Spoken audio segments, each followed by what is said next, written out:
Kala kami meninggalkan tanah air pada tanggal 1 April yang lalu, kami menyerahkan keselamatan negara, tanah air, dan bangsa ini kepada seluruh rakyat Indonesia.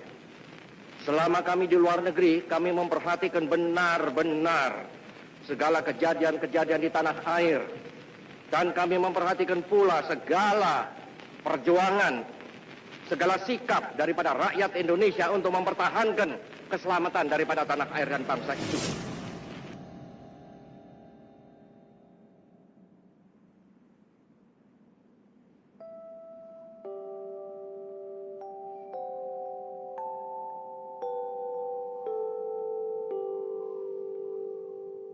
Tanah air, ku tidak kulupakan,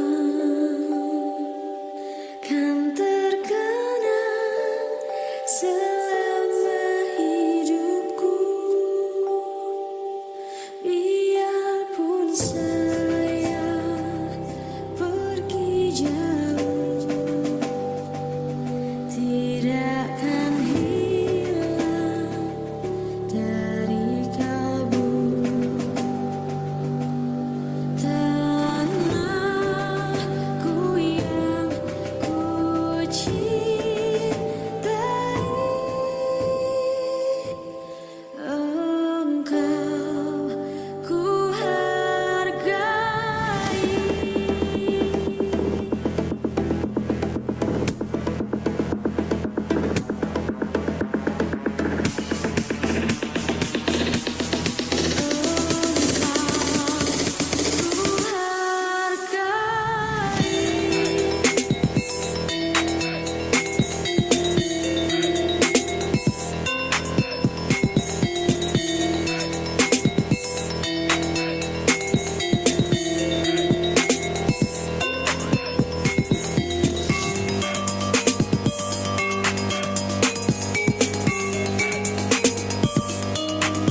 Engkau ku banggakan.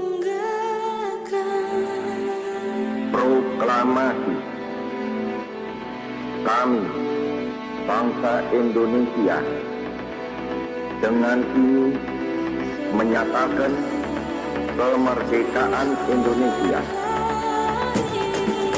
Hal-hal yang mengenai pemindahan kekuasaan dan lain-lain diselenggarakan dengan cara saksama dan dalam tempo yang sesingkat-singkatnya. Jakarta, 17 Agustus 1945, atas nama bangsa Indonesia, Soekarno Hatta.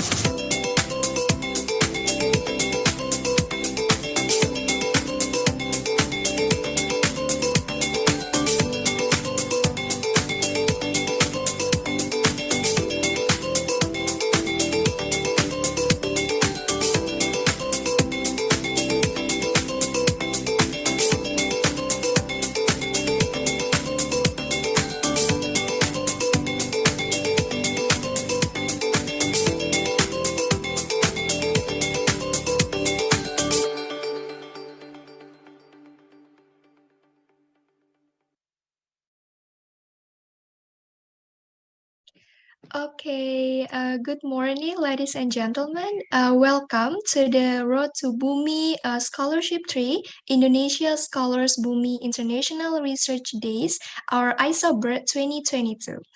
Quality Enhancement of Research and Publication of Indonesian Scholars.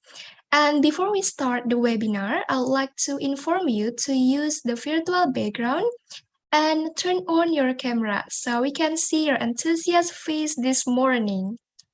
And for your information, Indonesian Scholar Bumi International Research Days, or ISOBRT 2022, is the first mentoring research program which held by Bumi Scholar on an international scale. So it's not just the speaker who come from various countries, but the participants also come from various countries. They are from Indonesia, Pakistan, Germany, and New Zealand. ISOBRT 2022 is also a series of events to launch the third Bumi Scholarship in a couple months later, so stay tuned for that. Therefore, I would like to thank the entire people who participate and contribute in ISOBRT 2022. And we warmly welcome you to ISOBRT 2022. Okay. So, ladies and gentlemen, let me introduce myself. My name is Najwa from Gajah Mada University, and I'll be the Master of Ceremony for today's webinar. During the webinar, I will call the participants by our special name is Sobat Bestari, which means someone who is curious, well-educated, and good manners. And before we start, there are a couple of rules that we have to follow during the webinar session. The first one, and it's mandatory for everyone, please turn on your camera. And maybe I just see several people who turn on your camera, so please, for you guys who are not able, just prepare because because we want to see your face, your beauty, and your handsome face today. And after that, mute setting during the events. Change your username on Zoom as country underscore your name. For example, Indonesia underscore Najwa. So maybe from if you from different countries or live in different countries, just write your country underscore your name. And after that, use the virtual background to give same vibes for this ISOBRT this morning. And don't forget for the international webinar participants, it's mandatory for you to attend the 2 days webinar, day 1 and day 2, in order to receive e-certificate, class recording, and also materials. And for the mentoring participants, it's mandatory to attend at least 5 time sessions, mentoring class and webinar, in order to receive e-certificate, the class recording and materials. And for all participants are required to fill the attendance form. The committee will send the attendance form for this session, so don't forget to fill that form. And also, the attendance link is only given during the webinar.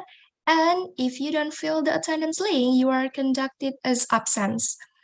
And the last one, be active in the webinar, enjoy the sessions, and don't forget to maybe take notes for every important part or important information from our speakers.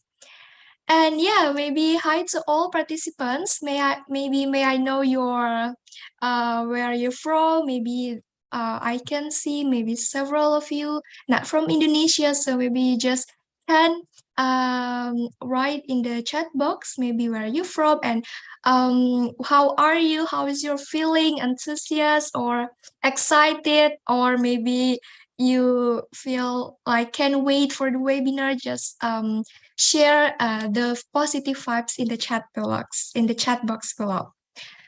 Okay, I think yeah, most of you from Indonesia, and maybe there's several people from different of Indonesia. Yeah, don't forget to change your username by country_your name, and also don't forget to turn on your camera.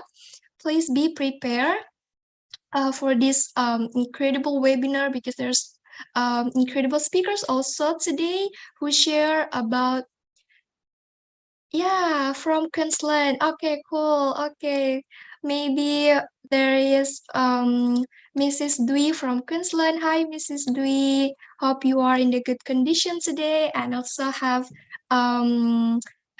we can know each other after that webinar.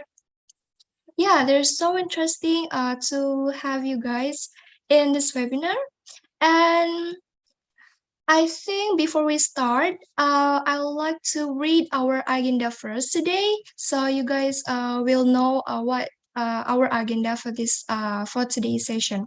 The first one, we're playing the national anthem of Indonesia Raya, and we also have photo session part 1 in the opening, and there's welcoming speech from our co-founder of Bumi Scholars, and activity report of ISOBRT 2022. There is playing the video with title The Journey of Bumi Scholars. And also our main session is webinar session. And after the webinar, we have Q&A session. So if you guys have any questions or something that you want to ask to our speaker, just please prepare for that and ask in the Q&A session. And after Q&A session, we also have photo session part 2. And the last one is closing. So yeah, this event will not be success without our partner and collaborators. So that's why I'd like to thank you to our collaborators from different university and community. Thank you for Bina Nusantara University, Diponegoro University, Gajah Mada University, Institute Technology of Business Sabda Setia, Indonesia University of Education, and Bandung Institute of Technology. And from the startup, there are Edukasi Bumi Indonesia and Science Mind Lab. And there's also international organization that support this program, which is Overseas Indonesian Students Association Alliance, or as well known as PPI Dunia. Okay, let's us move on to the next agenda. So we have a special and a very special welcoming speech from our co-founder of Bumi Scholars, Mrs. Sinta Amalina H. Hafiz, PhD, Cert DA. And yeah, I think Mrs. Sinta already here. Hi, Mrs. Sinta, how are you? Hi, Nana. I'm good. How are you? Yeah, I'm pretty good. So how is your feeling, Kak, to see a lot of participants here? It's great. It's very exciting because it's our first international webinar. Thanks to the speakers, participants, moderators from Queensland, and for all the committees who have arranged this. Okay, cool. Thank you, Kak. So the floor is yours. Okay, thank you, Nana. Please allow me to send a welcoming speech to everyone. I'd like to start with Bismillahirrahmanirrahim. Assalamualaikum warahmatullahi wabarakatuh. Selamat pagi, salam sejahtera to all of us. Shalom, Om Swastiastu, Namo Buddhaya, salam kebajikan. First of all, I would like to highly appreciate our collaborators across universities in Indonesia, Bina Nusantara University, Diponegoro University, Gajah Mada University, Institut Teknologi dan Bisnis Sabda Setia, Indonesia University of Education, Bandung Institute of Technology, because these universities have assigned the experienced lecturers and researchers to share the knowledge, as well as our startup collaborators, Edukasi Bumi Indonesia, Science Mind Lab, and the international organizations, Overseas Indonesian Students Association Alliance, or known as PPI Dunia. I'm also thankful to the honorable speakers across countries from Pakistan, China, New Zealand, and Germany, who are willing to contribute in our program, ISOBERT 2022, hence Bumi Scholar able to conduct the very first international program ever. To all participants, Sobat Bestari across the countries, I would like to appreciate your eagerness to join our first international program, Indonesian Scholar Bumi International Research Days, or ISOBERT 2022, with the theme Quality Enhancements of Research and Publications for Indonesian Scholars. We launched this first mentoring research simply because we do realize the quality of Indonesian publications are left behind of our neighboring countries, basically Singapore and Malaysia. Indonesia, as the top 4 most populous countries in the world, remain behind for its research and publications. Universities, as the producer of research, skills, and fundamental knowledge, play a vital role in research and collaborations and publications, However, Indonesian universities are far behind its neighboring countries. Among the Southeast Asian nation top university, University of Indonesia or Universitas Indonesia ranked 9th at 649 for its world rank. Meanwhile, the top 3 of Southeast Asian universities are National University of Singapore, world rank 52, Nanyang Technological University, world rank 90, and University of Malaya, world rank 400. In fact, the world rank population of Singapore and Malaysia are ranked 110 and 42. Can you imagine when we are at the top 4, but we still are left behind? So Malaysia and Singapore also led in the first and second rank of Scimago Journal and country rank by documents or citable documents in Southeast Asia. Referring to Scopus publication affiliation, the top 10 Indonesian research institutions are mostly from public universities. The top 5 are University of Indonesia or UI, Bandung Institute of Technology or ITB, Gajah Mada University or UGM, IPB University, and Indonesia Institute of Science or known as LIPI. Based on Indonesia research publications, Bina Nusantara University is the only private university categorized at the top 10 and ranked 6, while the remaining are all public universities. Surprisingly, none of the top 3 universities are of prior category. ITB, UI, UGM placed on the top 3 of Indonesian university for the best citations. Instead, the top 3 for best citations are Universitas Pendidikan Indonesia, Telkom University, and Hasanuddin University.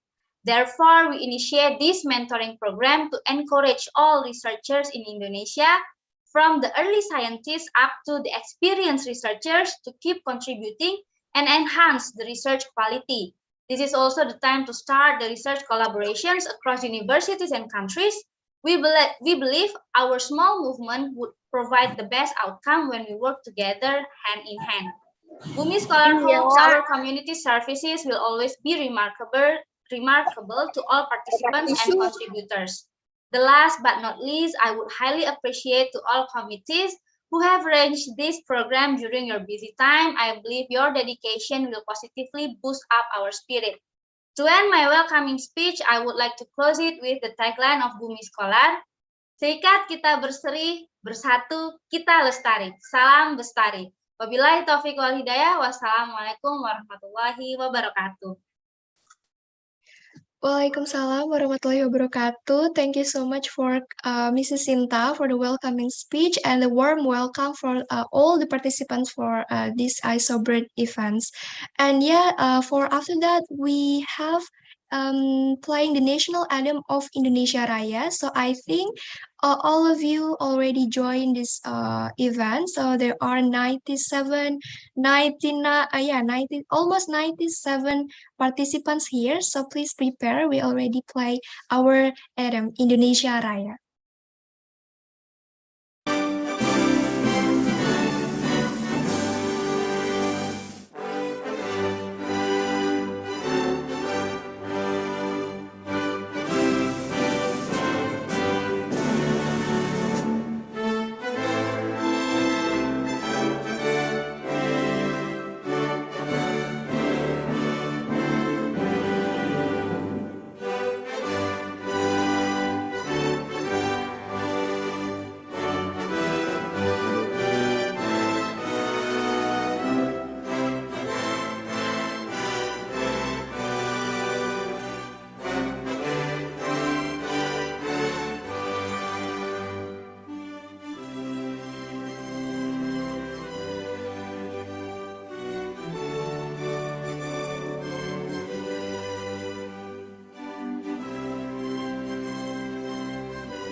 Okay, thank you. And after that, after we hear the welcoming speech and national anthem of Indonesia, we also have photo session. So it's not complete if we don't document this incredible event. So if you, yeah, so for to the all participants, please turn on your camera. Don't forget to prepare your best smile and your smile, your enthusiast face this morning because yeah, maybe I'm gonna wait to 1 until 2 minutes.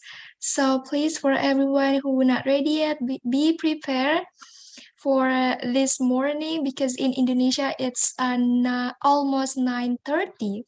So yeah, it's quite it's not really morning, but I think it's really best time to us to learn, to get a lot of information today. Yeah, okay. Several of you already open your camera, and yeah, I really encourage all the participants to turn on your camera because we can see your face, and yeah, we can see your smile, your okay, we're still waiting.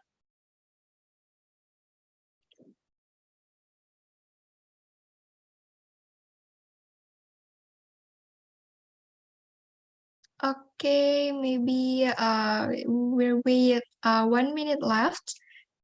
So for you guys, we really encourage you to open your camera because it will the committee will will take a screenshot for this event. So yeah, be prepared for that. Give the best smile.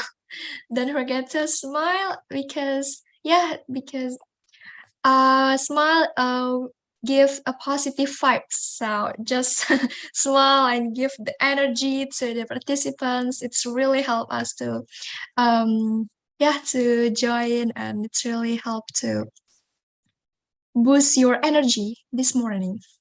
Okay, and yeah, and maybe in the second, third, and fourth slide, most of you not open your camera. Maybe yeah, you can try to open just a very short, just maybe less than 1 minute. And yeah, maybe if After that, if you want to turn off your camera after photo session, it's also it's okay if not possible, but we really encourage you to open your camera during the session. Yeah, especially this photo session. Okay, I think we already have part of yeah, most of you already turned on your camera. So maybe for the committee, please yeah, please to take a screenshot for these events. Okay, maybe I'm gonna count down in 3, 2, 1. So just keep smile, okay? In 3, 2, 1, smile. Okay, and the next slide. Are you ready? Okay, 3, 2, 1.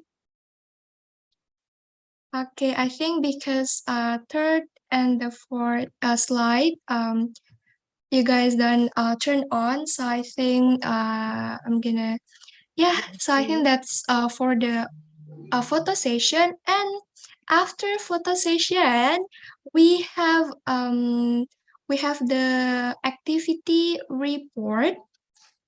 We have the activity report for from our coordinator, ISOBRT coordinator. So for Nadia, yeah, for Nadia Maharani, if I'm not mistaken, yeah, Nadia Maharani. So yeah, hi Nadia, how are you today? I'm fine, thank you. And how are you? Okay. Yeah, great. I'm super great today. Yeah, I think this is your time to present the report of ISOBRT, because before international webinar, we also ISOBRT mentoring session. So yeah, I think Nadia will tell more about the report of our activity in ISOBRT. Yeah, I think Nadia, the floor is yours. Thank you. And I will share screen. Okay, that's clear. Yeah, the screen is already. Okay, Bismillahirrahmanirrahim. Assalamualaikum warahmatullahi wabarakatuh. Good morning. Salam, Om Swastiastu, Namo Buddhaya, Salam Kebajikan. I will introduce myself. My name is Nadia Maharani Khadijah. I'm the coordinator of this program. This program is named Road to Bumi Scholarship 3, our Indonesian Scholar Bumi International Research Day, or ISOBRT 2022. Wait a minute. Okay. Bumi, or Beasiswa Unggulan Muda Indonesia, is an independent organization engaged in talent and leadership-based education. Bumi Scholar is a pioneer in educational scholarship during the pandemic of COVID-19. And the next is our activities. Bumi have been allocated 36 scholarship recipients, 641 training recipients, 15,345 webinar participants, 194 administrator and volunteer, 119 partnership through 31 of programs. And the next is the reason for making this program. Why? Because the lack of human capital for research as a comparison between the population, university, and Schemago Journal, lack of Scopus publication from private university, quantity over quality publication as a comparison between research publication and citation. Therefore, the reason why Bumi Scholar as a community-based education platform will also contribute to achieve the goal and fulfill education right to improve the quality of life and human welfare. Shifting the focus of national development was well of the prediction of demographic, Indonesian could be benefit from the demographic bonus, and of human capital goes along with the increasing of innovation and quality capacity. In a similar vein of achieving Indonesian vision to become one of the world's biggest and economic powers, or Indonesian Emas 2045, and to reactive Bumi Scholarship as our main program, Bumi Scholar will conduct the first international research program entitled Road to Bumi Scholarship 3, or Indonesian Scholar Bumi International Research Day, or ISOBRT 2022. The next is about this program. The first is we have 80 participants who register for the mentoring program. And the second is we have 150 participants who register for international webinar. And we have 15 foreign participants who register for this international program. And the next, we have 6 mentors who are expert on science and social science field. And the second, we have a speaker from Pakistan, Lithuania, Germany, and New Zealand for the webinar. Okay, the next, it is our collaborator. Wait a minute.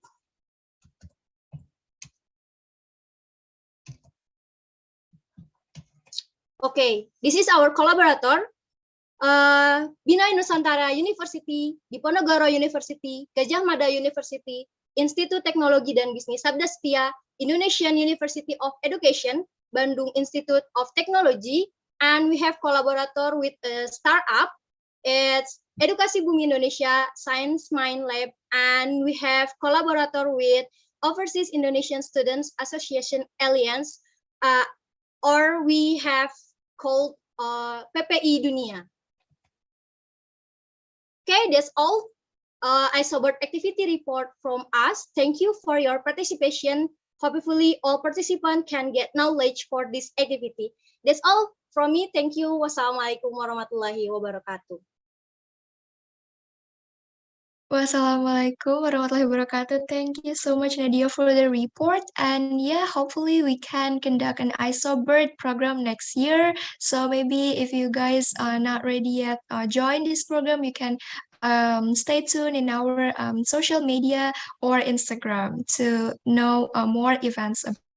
So yeah, let's us move on to the next agenda. So we are going to play the video with the title The Journey of Bumi Scholars. So yeah, maybe there's a glimpse of Bumi Scholars. So here's the video. Hope you enjoy.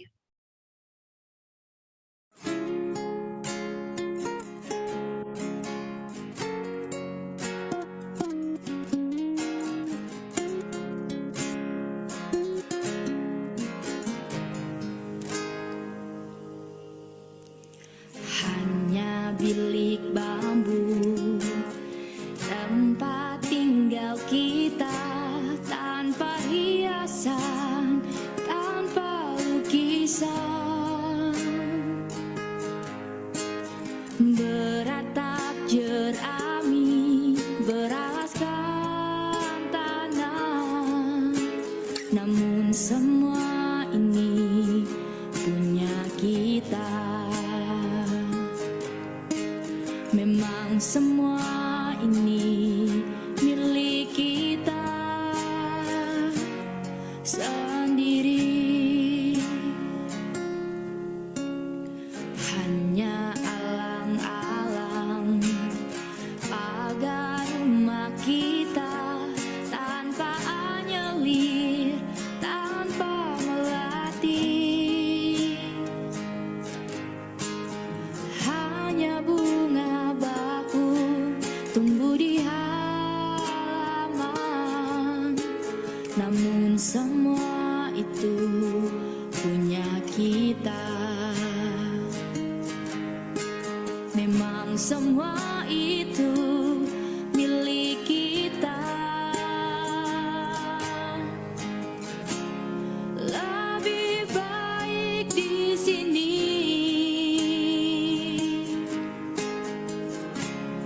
Rumah kita sendiri. Segala nikmat dan anugerah yang kuasa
semuanya ada di sini.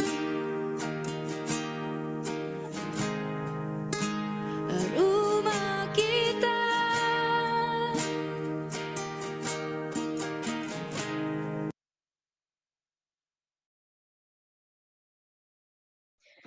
Okay, incredible video. Yeah.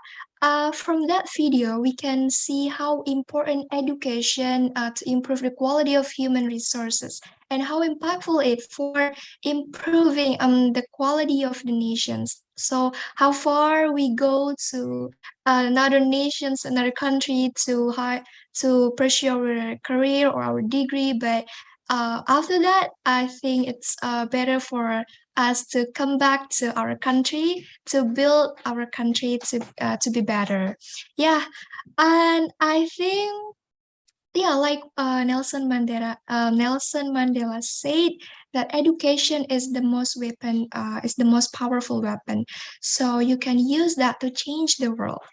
And okay, I'm gonna pick one person to describe the video like in one word, like how the video, like your first impression after see the video, and maybe I'm gonna pick random participants, but I want to choose Putri. Maybe is there Putri here?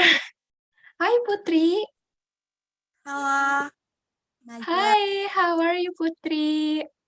I'm very good. How about you? Yeah, I'm pretty good. So can you describe one word after you watch the video? Okay, after I watched this video, it's really wonderful. The one word is wonderful because the tagline of Indonesia is wonderful island. So after I watched that video, it's really wonderful. Similar with our tagline in Indonesia, wonderful like this kind of. Okay, thank you, Putri, for from your opinion. It's really nice, wonderful, incredible. Yeah, it's really nice word. Thank you, Putri. And yeah, hope you enjoy the webinar also. Thank you. And yeah, after that, maybe I'm gonna choose another one. Maybe from okay, this from Indonesia, so I'm gonna move to different country, maybe from Pakistan. Is there maybe from Pakistan? Maybe I'm gonna choose Muhammad Alian. Yeah, maybe hi Muhammad Alian, are you there? Hi, maybe from in Pakistan it's around 7:30 a.m. Yeah, it's quite morning. Yeah, because in Indonesia we are almost 10 10 a.m. So maybe Muhammad Alian, are you there? Maybe you can share your opinion, like what's the video looks like and your first impression in one word, that's fine. Okay, I think Muhammad Alian is not ready yet uh to speak for this one. Okay, that's fine, that's okay. Maybe we can move to yeah, from Asian, maybe from Japan. Adi Wiguna. Is there Adi Wiguna? Okay. Check. Can you hear my voice? Yeah, clear. It's really Yeah, but clear. I'm sorry, I cannot open up my video. I've got Oh, trouble okay. with my camera. Okay, that's fine. So yeah, maybe Adi Wiguna, can you share your opinion? What's after you watch the video, like what's your opinion? Maybe yeah, your first impression after that. Can you share us? Well, actually, I'm an Indonesian too, so I can feel Yeah. what happened in that video. And yeah, I wish this kind of programs can lead us into a better collaborations in research. And of course, in the future, I believe that we can be as there must be a lot of collaborations that will be conducted in our country, in Indonesia, together with all of the aspects, all of the international participants, so we can make more collaborations for the better future of our country. I think that's what I think. Yeah, okay, cool. So what time in Japan maybe? Around Currently is 11:45 in afternoon. 11. Yeah. Yeah, Okay. and it's hot sunny today. Yeah, it's really hot here too. It's really Yeah, hot. hope you enjoy your summertime and hope you enjoy this webinar and get a lot of insight here. And yeah, that's right. Thank you. Maybe from Dee, like what you mentioned before, collaboration is really important for us to make to create a great impact in for our nations, for our community, society. I think collaboration it's also the key to create a bigger impact.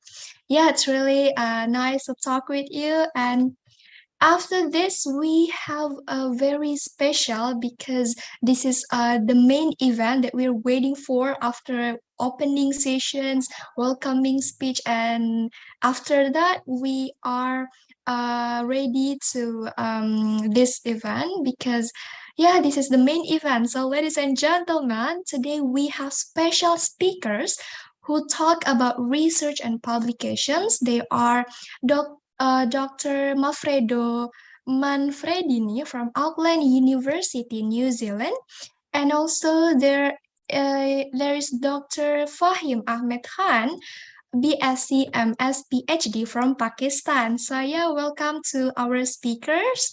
And so without any further ado, let's start the webinar. And today's webinar will be moderated by Mrs. Dwi Sugiharti, SEMEC, Dev MEC.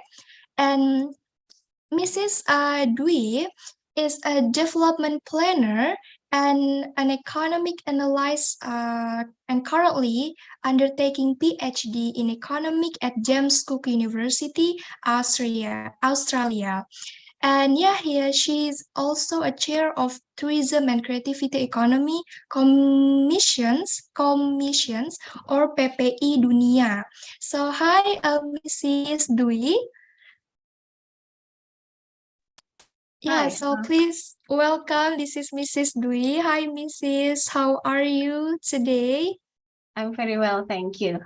Uh, How are you? Yeah, great, Mrs. Really nice to join this event. And what time in Australia, Miss? It's afternoon already. It's 12:45 now. Yeah, and it's winter. It's quite freezing Oh, here. it's quite yeah, okay. And yeah, maybe it's quite winter, so maybe how about the temperature or the weather? Like it's pretty cold or just The temperature is not really cold, like 15, 18, but it's because it's windy. So Oh, it's the field is colder than that one. Yeah. Okay, Mrs. Yeah, hope you enjoy your time in Australia also. And how is your feeling, Mrs. Become one of moderator in this event? Yeah, so I'd like to thank to Mbak Sinta for inviting me. So I'm beyond honored to chair this session. So it looks like that this weekend is going to be great because we are having a 2-day international webinar with all the distinguished speakers. And today we will have two, like you just mentioned, Dr. Manfredo Manfredini, and the other one, Dr. Fahim Ahmed Khan.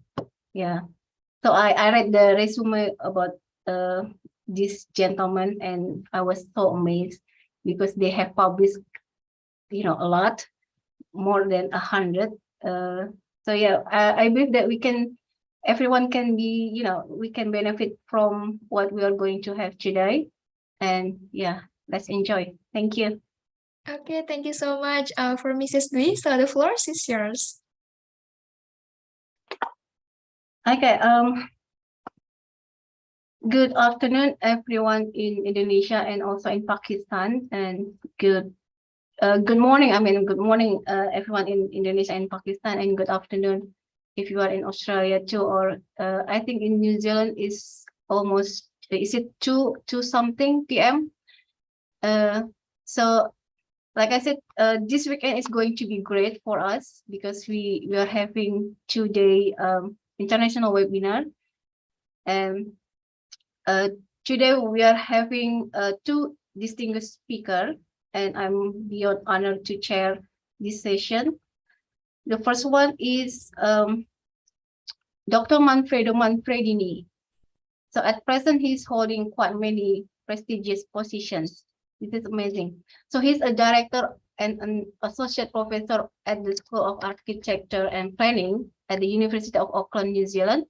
And then he is also a doctoral professor at Shanghai University in China. And then an honorary professor at Hunan University in China also, a co-director of the Urban Design Hub of the University of Auckland, a co-director of the Urban Design Work Group of the City and Landscape Hub of the Association of Pacific Rim University, APRU. And the last one, he is also currently Associate Director of the Journal of Public Space and Registered Architect and Urban Planner. Dr. Manfredini has core expertise in comparative urbanism and critical architecture, focusing on the contemporary transformation of spatial production processes. And then his experience working at intersection of architecture and urban design, making Dr. Manfredo Manfredini's research integrate method and practice that combine cultural approaches with digitally advanced components in three complementary areas. So he's the expert in urban relational co-creative design for the collaborative production of emergent specialities, and then recombinant equitable resilience and sustainable public space and commons. So like previously, I said that as a researcher, he is very productive. So he has produced a large number of publications, more than 100 papers. And then as an educator, he has taught so many courses globally in Beijing, Milan, New York. And then his job as a designer and planner, he has worked on multiple scales in different geographic areas and received major awards. And today, Dr. Manfredini is speaking about studies and urban relational informatics. Our second speaker, Dr. Fahim Ahmad Khan. Dr. Khan received BSc in agriculture from University of Agriculture Rawalpindi, Pakistan. His master's degree was attained in Huazhong Agricultural University in China. And the same university in China, he received PhD in animal genetics, breeding, and reproduction. At present, Dr. Khan is an assistant professor, Department of Zoology, University of Central Punjab in Lahore, Pakistan. And then he has become guest lecturers in international university, including in Universitas Diponegoro in Semarang, Central Java. And then he was visiting lecturer strengthening the research collaboration and improvement of academic culture in Faculty of Animal and Agricultural Science, still in Universitas Diponegoro. And he has been invited as keynote speakers in many international seminars. And he has collaborated and produced so many publications. In 2022 alone, he has published 4 papers in reportable journals. And today, Dr. Fahim Khan is speaking about editing manuscript for journal and editor view. Okay, for both speakers, over to you. Thank you.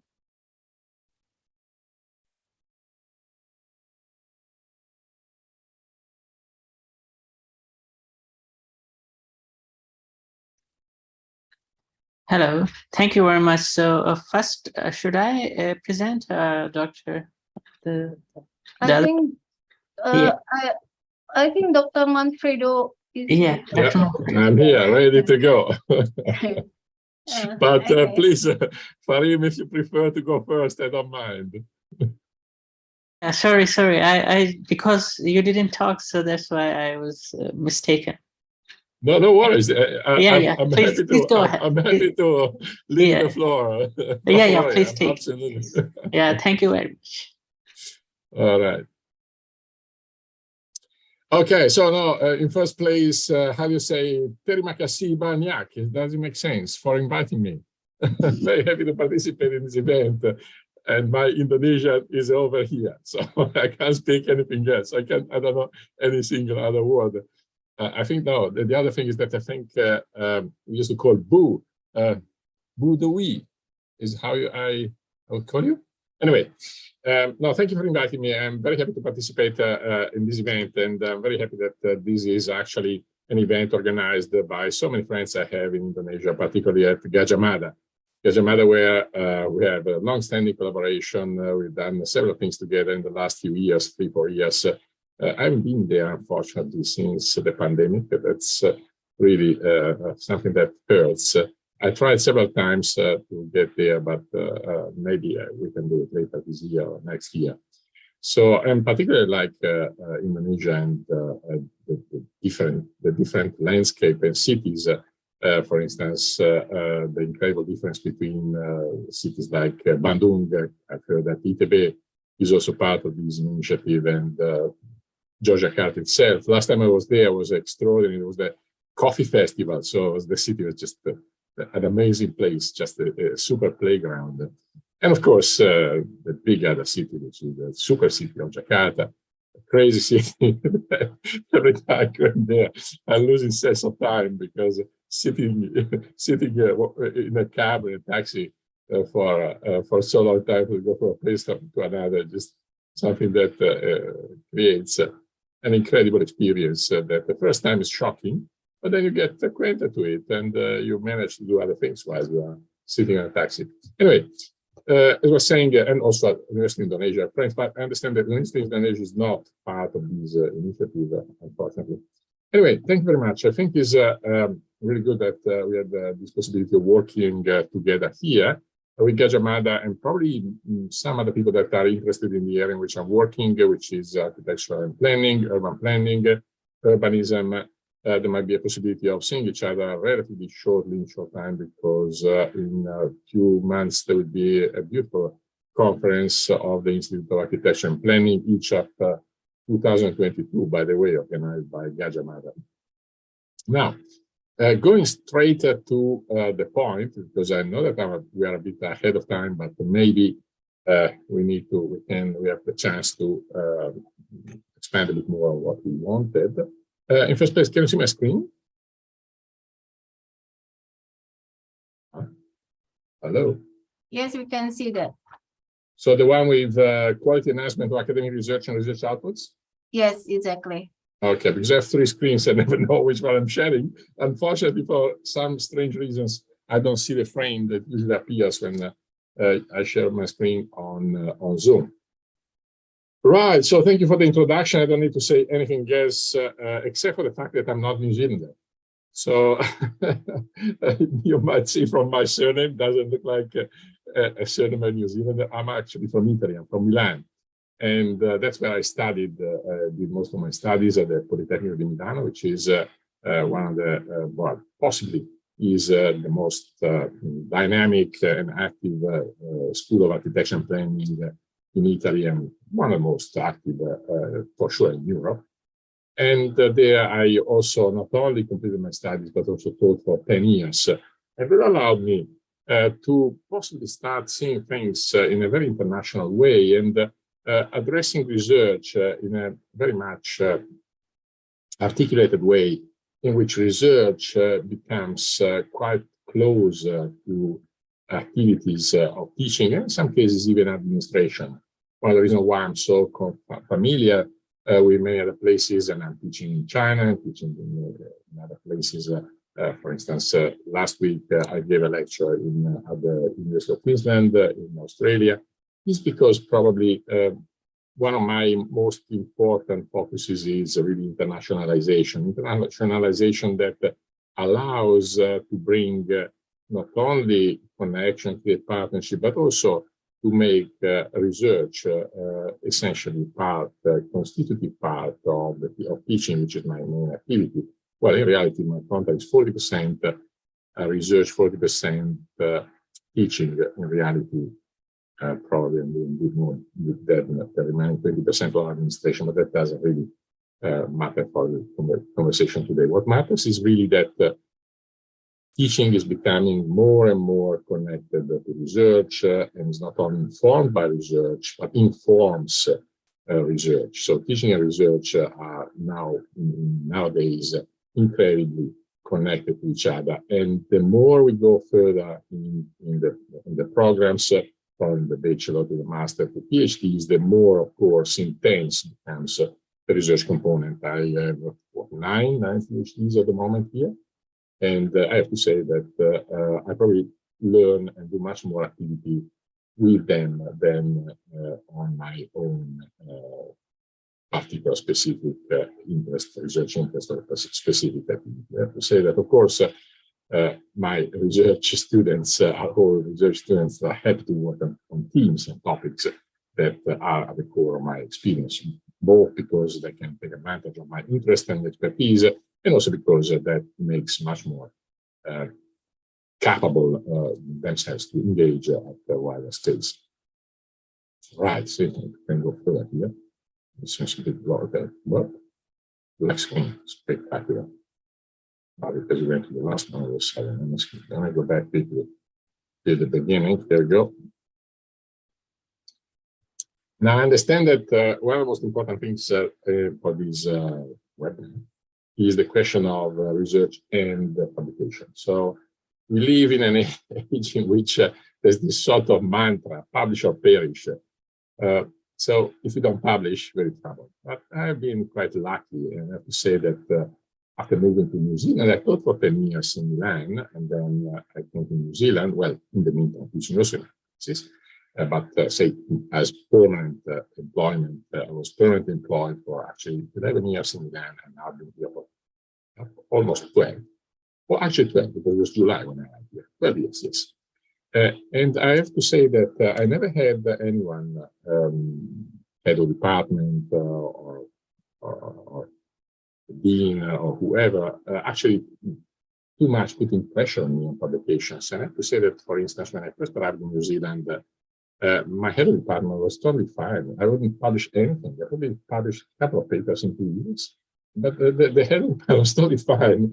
I don't know why. It was not crazy. It was incredibly good to the publisher. But probably it paid off because yesterday, since as in the introduction I was told that teaching overseas also in China and Shanghai, I was asked to pull out the production, in particular publication, of the last 3 years. And I did it because, of course, it's part of my CV. So I'm going to present these to check what has happened in the last year. So in 2019-22, I published something like 5 book chapters.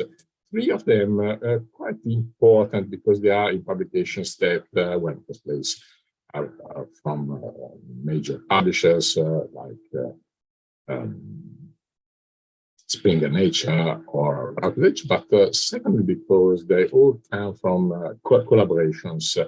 The second one with 2 guys. One is Andrea Mubri-Vergenti, a sociologist from Trento, quite well known for his interests in territories and territoriology. And the other one is with Mattias Karlholm, who is a professor in Lund, Sweden, which also has that particular interest in questions to do with territories. Indeed, the book is Territories, Environment and Governance. Another one is the second and the third, number 5, is actually a book that emerged from what also in the introduction was mentioned, which is a deep collaboration with other people of the Pacific Rim. Unfortunately, I don't think there's been anyone in that book from Indonesia, but I need to double check. It's a very big book. It is even here, if you can see. And this is exactly coming from a series of conferences that are actually particular kind of events, because it's not a classical conference. You go there, you read your paper, you go home, but it's actually a conference in which there is intensive collaboration. And most of the time at the conference is designed exactly to produce and develop collaboration between the people that participate in it. The new conference is actually in September, they're coming up, and I'm one of the directors of the hubs of this hub itself, of the Association of Pacific Universities. and will be held in Honolulu, Hawaii. I tried to find a flight stopping in Indonesia, but unfortunately, my travel agent wasn't not available for that. And then I had a few journal articles in the last 2.5 years, or 3.5 years actually, well, only 18 only, some of them relevant, some other much less. I don't want to go through the titles, but if you're interested, you can possibly take a screenshot and then find them. Most of them are available online because I tend to publish when possible on open access journals because I'm believing very much in public space and urban commerce and commerce in general. So knowledge is probably the most important commerce to help together with the world about planet. And so I tend to publish on those places that and those on those platforms like the Journal Public Space, which are exactly designed to spread knowledge and to actually create form of engagement between different people in different parts of the world, independently from the cost of accessing it. And then I had a couple of edited books, even a video. I'm not a video maker, but a certain point for a major event was called Ars Electronica, is a major event held in Graz, Austria, that in the last few years moved out from a particular place to become a global thing, exactly because accessibility was no longer granted and possible to people. So, but because Ars Electronica, as the name says, is all about electronic age and electronic media, it was very easy now to have an exhibition which is actually scattered around the world. And indeed, we did a major exhibition here, a major node of this network here in New Zealand, actually was in Wellington this year, and our one, and was accessible with a particular platform that allowed access to the exhibition from remote. We were using what's called the Firefox Hub system. And then a series of conference paper in the last couple of years, 3 years actually. As you see, the first three I put them here because they are all exactly in the conference that we had in Gajah Mada later this year, 13th October, 14th October 2024. Because I have no need to read them through.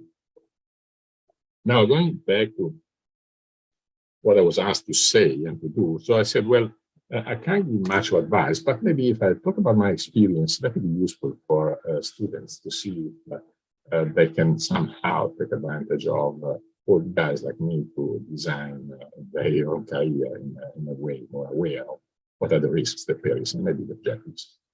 So one of the things that I can't recommend enough would be strategic continuity in your research.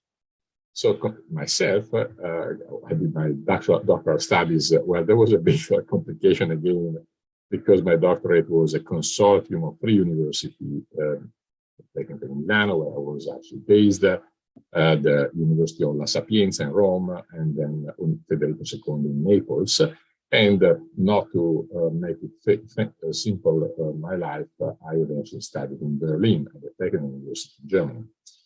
So what I did there, I was actually studying architecture and urbanism, and my research interest focused on innovation and design theory or methodology. That's a continuity, but that's, as you can imagine, design theory methodology is quite a broad sense. But anyway, my leadership and research primarily derives from my striving for innovation on both analytical and creative methodologies. So I'm always being very, very concerned in understanding creativity in a way that it is not just making nice things in design and architecture, but creativity also in inventing and defining and articulating methodologies that draw on my previous studies, taking advantage of the evolving cultural, socioeconomic, and technological frameworks. For example, the process that over the last 2 decades brought from the analog to the reality, the virtuality continuum. So what it is, when I started working, there was hardly any computer. I remember I was using the first computer doing my PhD, writing my first thesis, because I actually wrote 2 theses. At that time, really, computer was just an advanced typing machine. But what we're experiencing now is exactly what has been defined as a reality of the virtuality continuum. So in a sense, what technologies, communication technologies allow us to do is to share not only, as we are doing now, the images and sound, but also to share experiences. So I'm doing, for instance, now a project with a collaborative project with some colleagues here at the University of Auckland of the business school marketing and of health and medicine on a particular condition of well-being in which specific places around, in this case, shopping, are able to create. And this is all about trying to see how we can address the problem of having centers and places of reference, we call them urban amenities, connected not only physically by physical proximity, but also with some particular forms of digital proximity. So in other words, what we're trying to do here in this research, but in general, what I'm trying to do is to understand how more and more we're going to have those parallel worlds of the digital and the virtual, but how even with the new development of technology in place, the spatial media are becoming fundamental for our way of living, engaging, meeting other, creating communities, and creating possibilities of living together in a positive way. You know, by chance, some of my studies are studies around how digital technology has facilitated people to get together, even in some cases for protest or for particular forms of reappropriation of the city and construction, production of the space of the city. I'm also very concerned about the conditions in which this continuity can happen, in particular the access of material and intangible resources and funding. Funding is also key, always key to conduct research nowadays, because especially if we are working with equipment, we are working with machinery that's quite expensive unless we have big fundings, otherwise we are in trouble.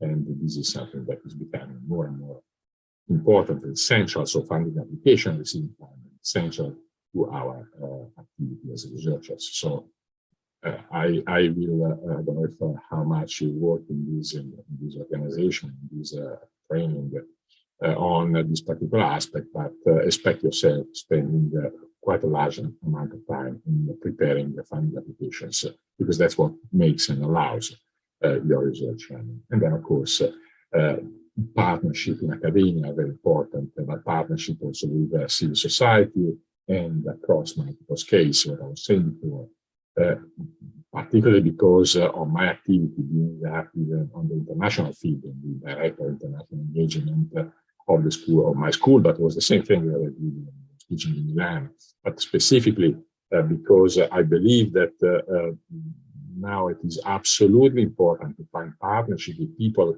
that can help developing the idea, developing methodology, developing research wherever they are is becoming more and more necessary, not only important. And this is in my field also in terms of the empirical activity, applied activity of designer, more and more obvious.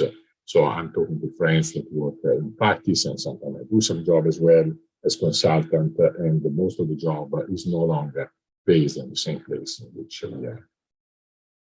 Another important thing that I want to highlight and make sure that somehow, in my experience, reflects is the focus. So not only the continuity in terms of deepening and expanding knowledge in particular areas, but also continuously refining and adjusting the focus, because you know things are changing, and what I was interested in 20 years ago is probably still relevant, but has modified, has morphed into something else. So my studies develop and apply advanced technologies, and of course, technologies of 20 years ago are completely different from the one we have nowadays. I'm working, for instance, now in another project with my colleagues of computer science, and we're working on image recognition. So we have computer learning.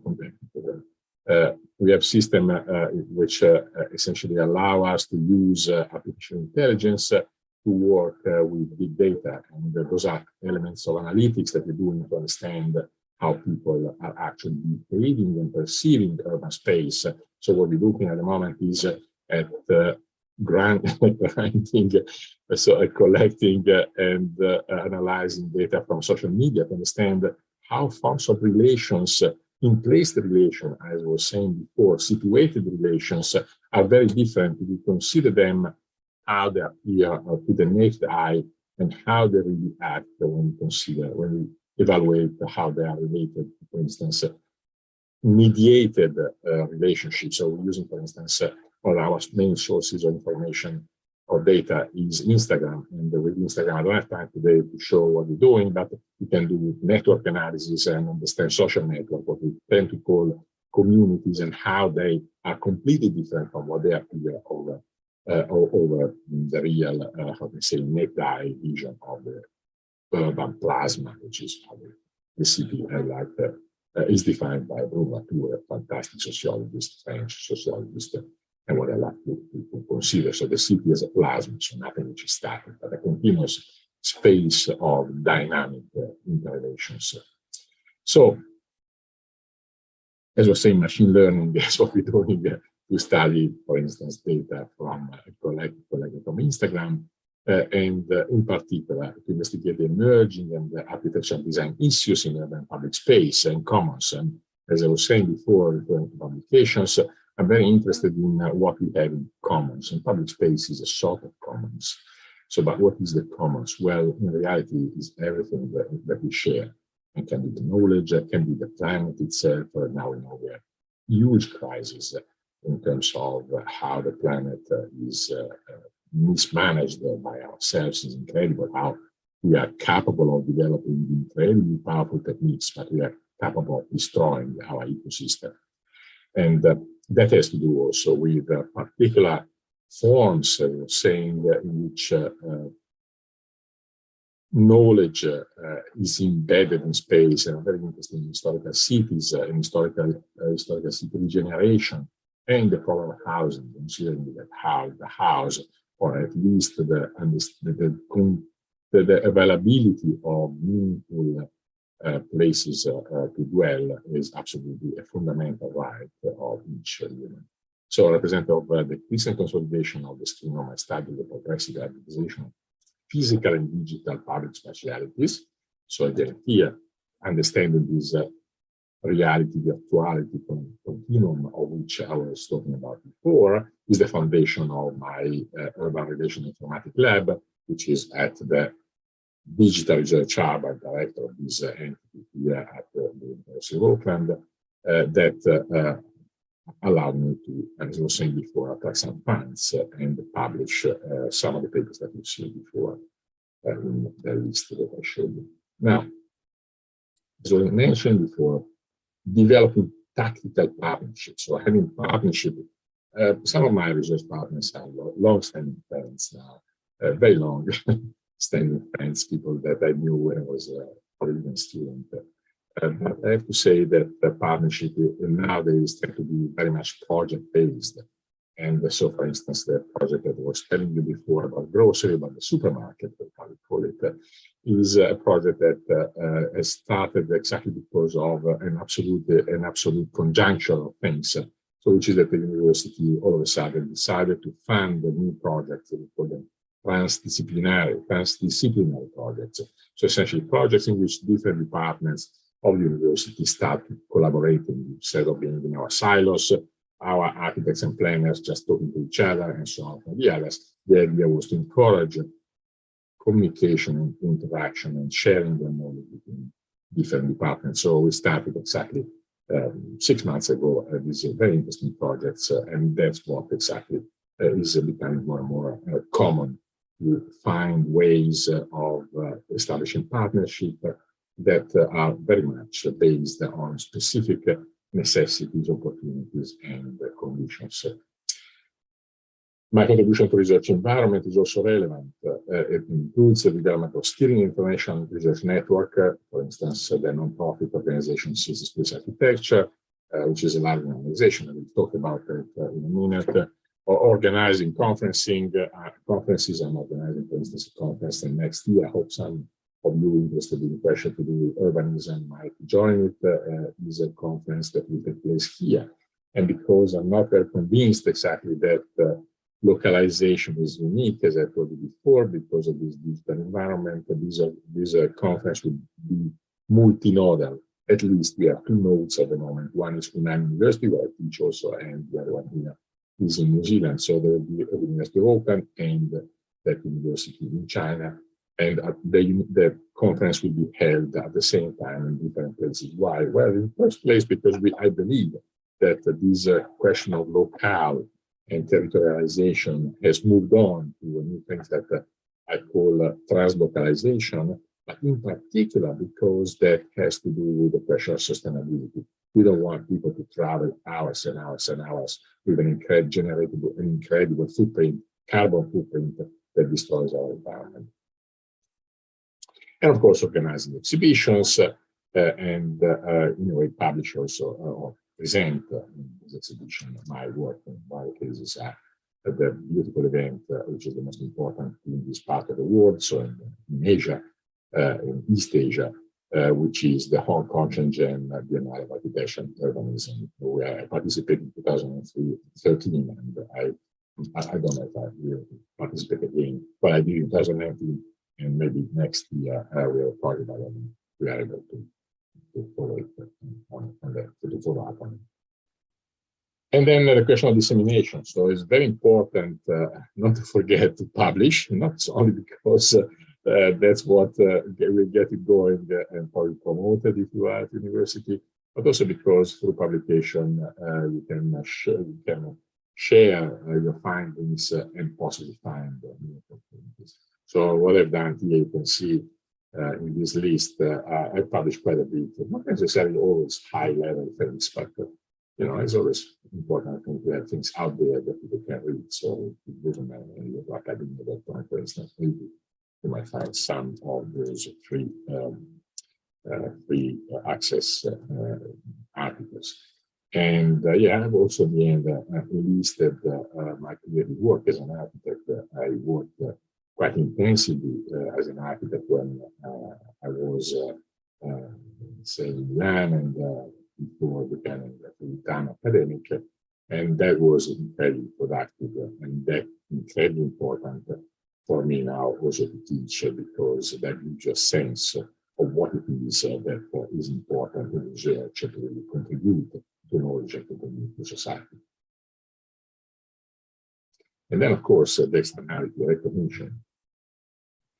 And that's something that will happen without too much bothering, but it is important because it gives you, in a sense, further opportunities to work with others and to collaborate to establish a new form of engagement and interaction that is always positive, not only for cross-fertilization, but also exactly for the things that I was telling you before. So access to resources, in particular, my work includes peer esteem in both academic and professional areas, such as architectural criticism.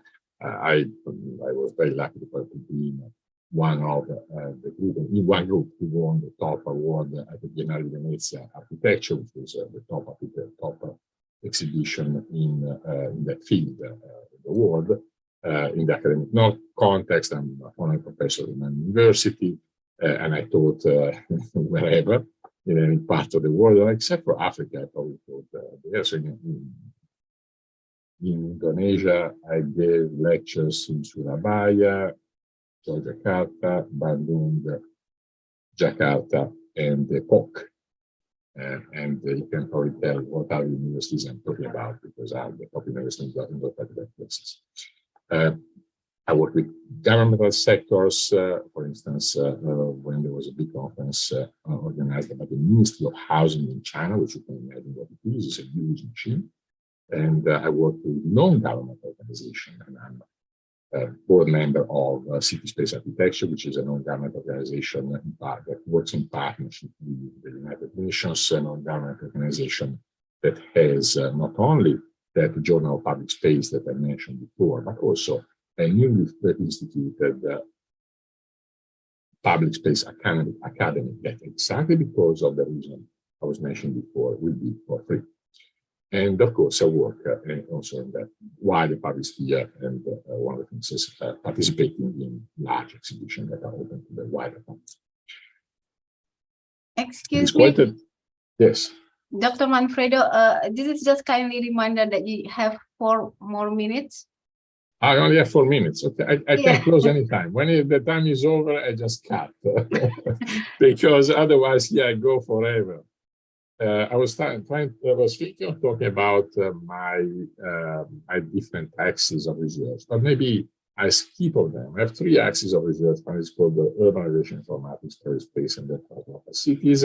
Another one is about collaborative production of emergent specialities, and this speciality, this kind of space, are the ones that I was telling you before, the idea of the multiple realities, the reality, the actuality continuum. And I'm very interested in the recombinant city. So the question of how we can go towards a sustainable and more resilient development. Now, let's go further here, just a skip, and maybe I just stop here, just to give a sense of what I'm doing. So those are pictures that are drawing done by one of my master students, who is an incredibly good, how can I say, producer of images, astonishing images. These images are done for 1 day each. So, and I'm interested in what I call the structural, the structural transformation of contemporary spatial production. So the space is structurally changing, the space in which the way in which produce space is structurally changing. And one has to do with disruptive technologies. I just mentioned, but I want to go a bit further there.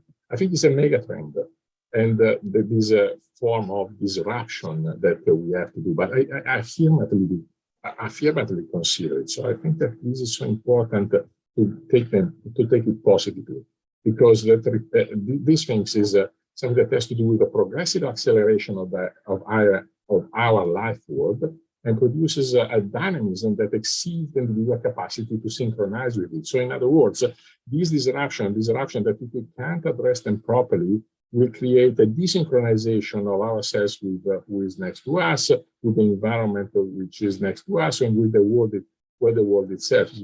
As I mentioned before, the question, this desynchronization is typically demonstrated by the way in which we are destroying our world, but from the ecological point of view, but we can look at it in each and everyday act. And this is done exactly because we can't really have this understanding of how this changing are impacting ourselves. So relentlessly accelerating mediatization is causing critical social spatial dissociation, desynchronization, deterritorialization. However, mediatization also develops countering agencies. So agencies that go in the other direction, that rely on enhanced connectivity to reassociate and reassemble communities. And my studies on Instagram is exactly doing this, looking at these particular forms, progressively re-identifying media supporting differentiation, creating and re-embedding the ritual sphere in emergent digital transduced assemblages with unprecedented relational potential. This idea of the digital transduction, taking across transduction. I maintain that the development of adoption of smarter technologies are crucial transformational processes, and transformation, not transformative only, to advance in society, culture, and economy, as the new frontiers of BI and BIM as the new system of architecture. And these response to this imperative, respond to the imperative by creating the ecosystem dynamical, stable, and sustainable. So the idea of stability in this desynchronization, recreating the stability by stability which is dynamic, not static as it was probably the idea of the past, enabling multi-stakeholders networks to operate with agility, seamlessness, and multimodality, and resynchronizing practices to co-create space and common. How much time do we still have? I think you still have like 2 minutes. Okay, so the last bit, my beloved translocalization notion. What is translocalization? Is that essentially what is happening nowadays, but this translocalization is digitally augmented. What it is? This is against the second megatrend, displacing translocalization of special practices, translocalized, taken across spaces, localities, which refers to the relentless migratory status of people and their networks and the consequent fragmentation of all social and spatial spheres. These networks are mutable mobiles, that's true, that emerge from continuous displacement and disruption of individual and objects. The instability produces concurrently inward collapses and planetary expansions of an stabilized spatial instance, and continuums of convention opposites such as parapublic, interior exterior, and urban rural. So all these dichotomies that we have from the past are just exploding. The embodiment of these mobiles results from the position of negative forces of maximal extractivism of resources, as the assassin is talking about this idea of extractivity, and how we have to go against them by establishing positive or reinforcing or supporting reassembling dynamics happen every Michael Hart and Tony Negri are fantastic people that really understand what we have to do. Dual dynamic recombination processes conducive to either social spatial abstraction, the bad one, polarization and determination, or the good one, differentiation, transindividuation, and indeterminacy. Such processes are sustained by ever powerful spatial media, which merge the space of law with the space of place. Space of law is what continuously moves around, particularly because of digital space. Spatial place is what makes us rooted, make us belonging, make us connected to whatever it is our element that constitute identity. So people, culture, language, whatever, like food. And replace annihilated the generic space of the pseudo-modernity. The sublation of the dichotomies open new possibility and demonstrated the subversion of the dualism of built and natural environment of the incipient Chinese Taobao architecture. Now I stop it here. I can't even talk about Taobao villages because that would take me too long. Prima Cassia, I think I started here and I'll go back maybe later. Thanks a lot. Good evening. Okay, thank you so much. So it was my mistake. I like to apologize that I haven't reminded you when you started. So for each speaker, you will have 20 minutes. And then I will remind you like before 5 minutes before the end. So no worries, no worries. I'm very happy to stop here. But if you like, if you have more time, I can go another hour. Okay. I can go on, or maybe 2 hours next time. So we are going to have more space.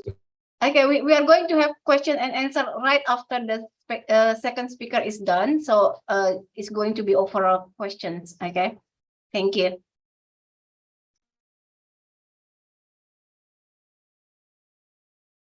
Okay, hello.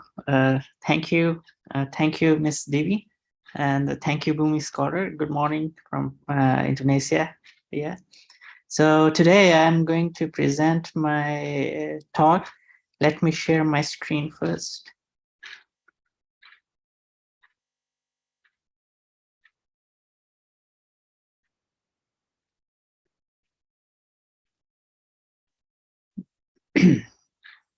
So can you see my screen? Yes, we can see your screen very well. Okay, thank you. So today I'm going to discuss about editing manuscripts for a scientific journal. I believe this is a very interesting topic for all the researchers around the world because they have to publish their works and disseminate that to the international community. And there should be a very stringent look at the manuscripts that should be propagated around the world. So, okay. First, I would like to introduce myself, although Ms. Devi gave us a short introduction. So presently, I'm assistant professor at the Department of Zoology and the Faculty of Science and Technology, University of Central Punjab, Pakistan, Lahore. Previously, I did my PhD from Hua Chong Agricultural University, Wuhan, China. Although Wuhan is notorious for its, COVID-19, the pandemic. All the time we discuss about that. We had been there at that time, just a few months before we left Wuhan, China.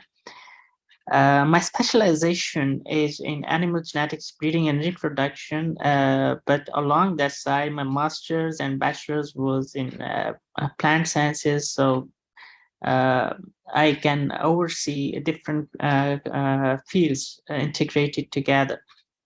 So my master's was in crop genetics and breeding, same from Hua Chong Agriculture University, Wuhan, China, and then I had a BSc Honors Agriculture from University of Agriculture, Rawalpindi, Pakistan. So presently, the editorial roles that I perform is I'm an academic editor at Biomed Research International. This is a journal from Hindawi Group. And then I am academic editor at Advances in Agriculture. That is true from the Hindawi Group. I perform a review editor job at Frontiers in Cell and Developmental Biology. This is a journal from Frontiers, and I'm editorial board member of several other journals as well. So I take an example from the Frontiers, that how we publish at Frontiers. So the first point we look at is a researcher-centric point. So what does this researcher-centric meaning is means that we look for the researchers of the specific field area and ask them to make their own themes, and then submit as special issues or even the continuous issues. But this researcher-centric, it's not research-centric, but researcher-centric. And then we do look for the transparency and accountability.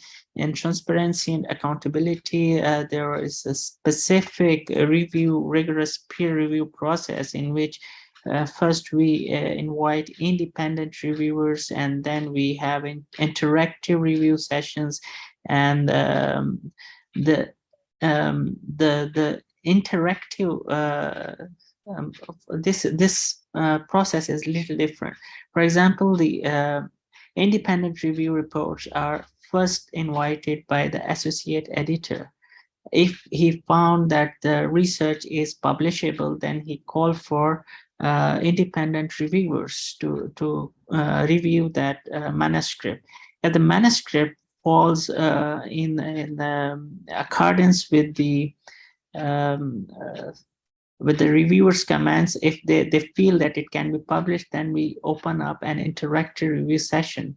In interactive review sessions, the scientists, the researchers, and the reviewers interact with each other directly. And if they feel that there are problems to be solved out, they can communicate directly, give messages, and then if they feel they give recommendation, either publish, either reject, either major or minor revisions.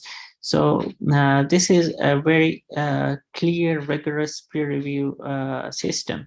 And at the end of the publication, we publish the names of the reviewers as well the editors alongside the publication, so that they are accountable for the works that they have been reviewed.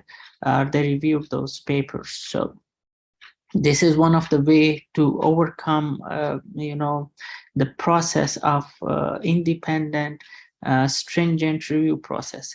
And yeah, it's an open access journals. So open access means that the materials published will be available immediately after its publication without any cost, but the cost of the publication is borne by the writers or the institutes.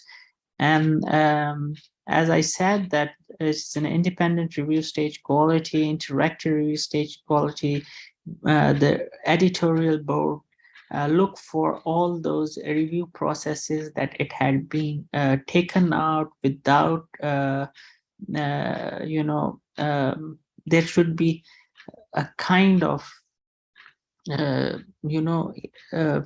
there should be no conflict of interest among the authors, among the editors, and among the research that they had performed. And there are several editorial roles. So the editorial roles we have, like the review editor. The review editor is called by the associate editor. The associate editor invite a review editor who is expert with the subject area, and he is presently working on that specific area, so that the objective behind that is the person who is working is directly involved with that research, and he knows the updates on that research area. So what we are looking for is whatever we publish is it should be novel, new, and an addition to the knowledge that is present at the present knowledge ground. Then we have the specialty chief editor. He will accept the manuscripts that are being suggested to him, or he will reject it on the basis of the review comments. And the field chief editor would also be giving the final decision. So let me introduce you with the peer review process. So there are different kind of peer review processes. One is a single blind review process, and that single blind review process is the authors are not knowing who is going to review your paper, but the reviewer himself knows that I am going to review whose paper, the affiliations he knows, the writers he knows. So this is one of the type of blind review process. Then there is a second review process. We call it double blind review. In that case, the reviewer who is reviewing the work also don't know, neither the authors would know, neither the reviewers would know that you know whose work and of whose affiliated works we are going to review, because we have seen that sometimes if we see the paper come from US or from you know big universities, there could be some kind of discrepancies. So this process is adapted to overcome that affiliation problems. Then we have an open review process, open peer review as well, when we get published the work and people can comment on that. So this is another kind of you know peer review process. Nowadays, most of the questions are raised on the review process. So you may have listened about the you know the journals that are fake or something like that. So what the people raise questions on them is on their review process. So this is very important. Okay, so to me, which the most important point is how to write a good manuscript that the editors would like to see.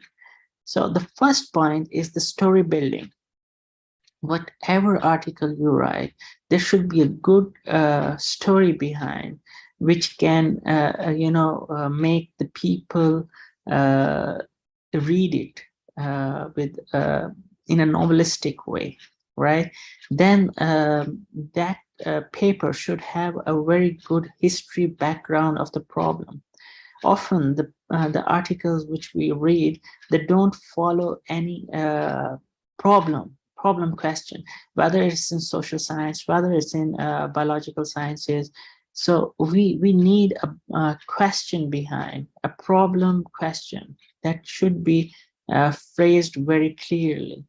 The title, next, the title of the article should be you know short and to the point, and that should cover what I'm going to tell you the story about. And after the title, we have an abstract. The abstract is round about, you know, a good abstract, often we consider 150 to 200 words, which is a real good abstract.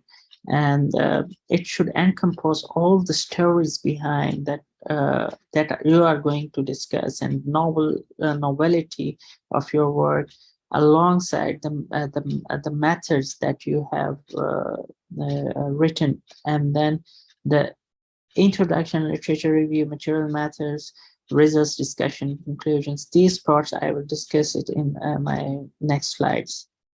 So let's see, how should be the title look around. So the major points in the title is that you have to encompass the whole theme of the article. So the whole theme of the article should be in your title. then the title should be short, smart, and concise. If you have given a very lengthy title, it often doesn't take eye of the editor or the reviewers. They often get confused with so long titles. It should be attractive. It should be literally well thought, right? So I give you an example. In social sciences, often we give proverbial titles like the white elephant. So the white elephant, and you are continuing the story later on. So people do understand what the white elephant means actually. All the pieces of the puzzle should be correctly placed. So often we have seen, like in the manuscripts, people do write all the components, but they don't place it on the right place. The sentence structure is not right, which changes its meaning. Meaning of the words are changed when you don't keep the puzzle piece on the right place. And of course, that puzzle cannot be completed if you have a missing pieces. And the reviewers or the editors will certainly pinpoint those pieces which are missing. And again, don't be overconfident. Never put the reader in a maze. Means that you have very well written title, but the problem is you put the reader in a maze, and only you know the way how to come out of that maze. It makes you not successful in getting the editor's attention. Then the scientific abstract. How should a scientific abstract look like? So an abstract is a shortened version of the paper and should contain all information necessary for the reader to determine what could be that information. So it should have clear objectives of the study, and then how the study was done, what results are obtained, and the significance of the results. So these 4 points should be very clearly mentioned in the abstract, that in those 150 words. So this comprehension of the work is often very difficult for many of the authors to do. They are often weak in the comprehension, although they have performed so many experiments, they have done so many story writing, but they don't compare well enough to make a story out of that.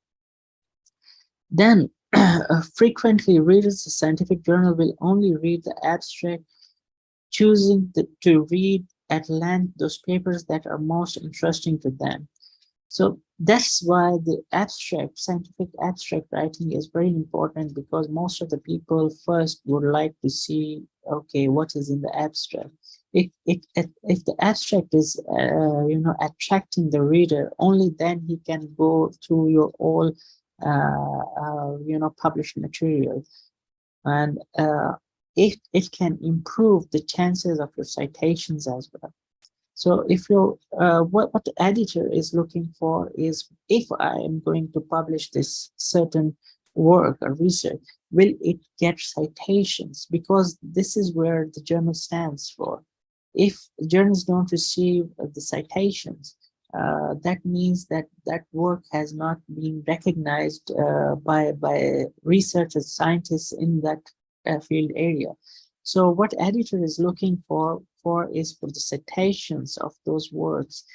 Whether if I agree to publish this work, will it get enough citations to the work or not?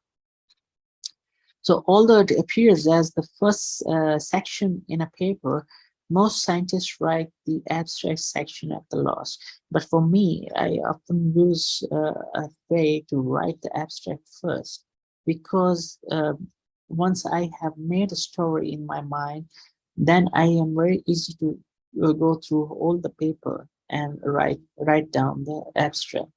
write down the paper. So I have a path line, and I can keep myself restricted to those points which I have discussed in the abstract.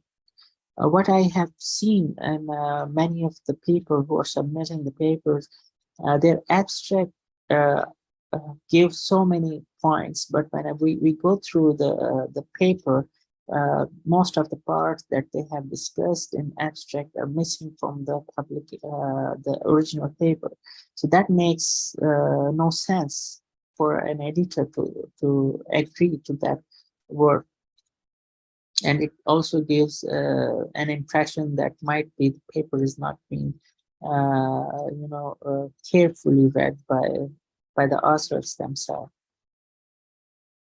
Okay, so the introduction part. How should the introduction look like? So it should be generally written, original writing. You know, most of the people, they often take some of the publications and then try to rephrase those publications into their own words. This is a very negative approach in a way that it makes your work not genuine. You know, your genuine ideas, what people are looking for is your genuine ideas. So any introduction you're going to write should be generally written, original writing. I discourage paraphrasing. Although paraphrasing is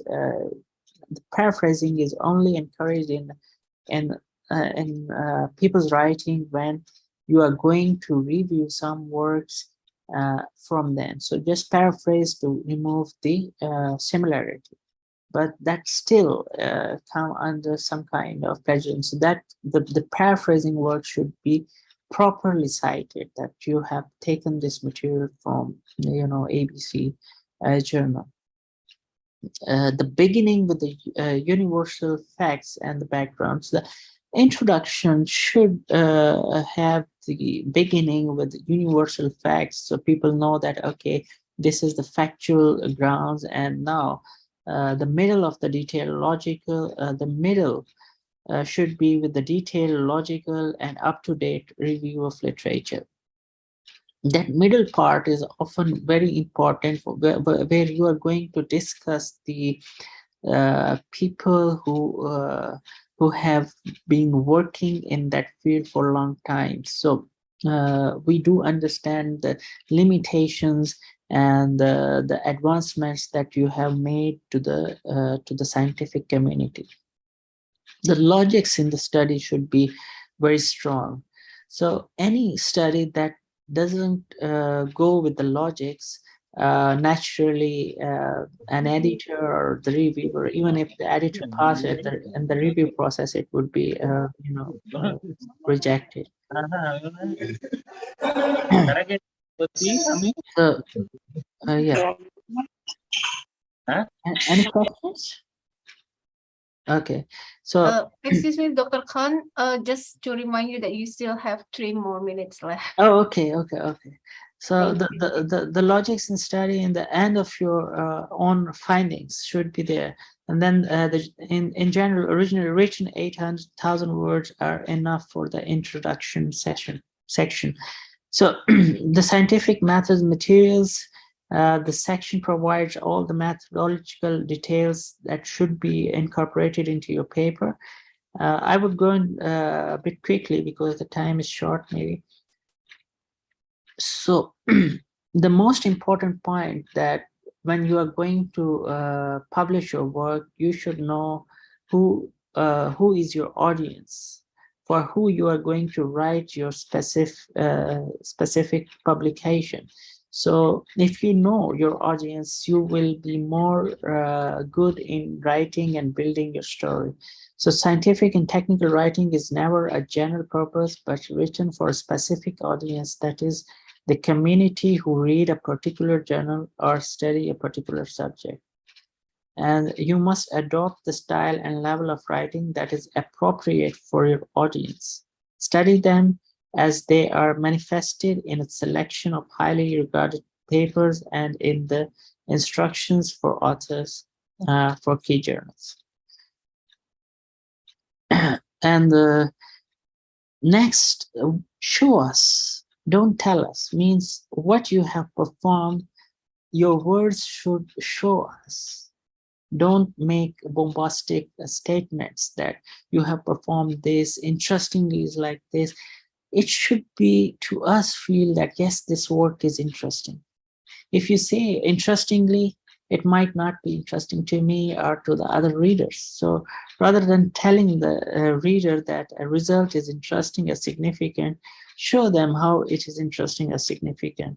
For instance, rather than the large difference in mean size between population C and population D is particularly interesting, right? Mean size generally varied among populations by only a few centimeters, but mean size in population C and D differed by 25 centimeters.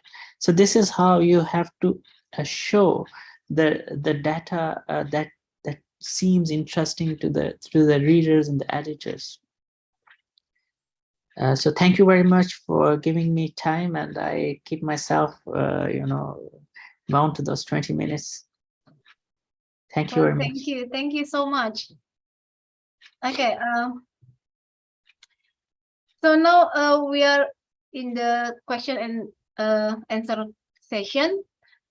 So everyone, if you have any question, you can use the chat option. Just type your question there, or you can raise your hand and then you can talk to the speakers directly. Anyone is welcome.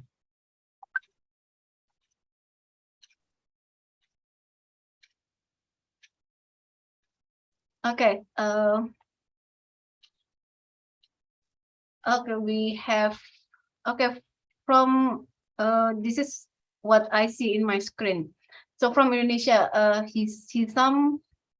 Yeah, you can talk directly to the speakers here. Okay, is my voice clear? Yes, we can hear you. Okay, thank you. Thank you for the moderator for giving me the floor. I have two questions for Mr. Dr. Manfredo Manfredini. It's regarding your work in multidisciplinary field. I see that you are working in architecture and urban planning and computer science and etc. How do you manage the knowledge gap that you had? So it is a very far field. This is you had architecture and then you have the computer science. It's really far away. Did you just and they had a really big knowledge gap if for one person to do research in that field? Did you just filling them out yourself by learning yourself about machine learning, and then you need to learn about social theories and then produce research just by learning yourself, or you just delegate some part of your research to your research partner who are expert in their respectable fields? And the second question is, if so, if my first statement is true, how do you bring together a team working on a concept that you propose? How do you explain for example, how do you explain the architectural concepts and urban planning concepts to say computer scientists, so they can understand and they can have the insights with the data that you propose? That's my question. Thank you. Well, it's a very good question. And in reality, the simple answer is that we abandoned the idea of working interdisciplinarily and we move to something which we now define as a transdisciplinary instead of interdisciplinary. So what is the difference here? The difference is exactly addressing the point that you were making. So we don't pretend that what we are doing is shared to the point in which we are able to really fully understand and fully cooperate on each element of our project, enterprise, design. Just to give you a simple reference. So when we work as architects or as planners, so we know perfectly that there are aspects of the economy, of society, of construction, for instance, that escape our knowledge. As architects, we usually work with start as civil engineers that look at construction aspects. As planners, we work, for instance, with economists and look at particular conditions in which economy might be influenced by the production and the conception of the urban environment. So what is happening is that we are trying to find a way in which we collaborate on specific projects in a way in which we are able to establish, say, plane of immanences, if we want to use a famous definition that provided by Deleuze and Guattari.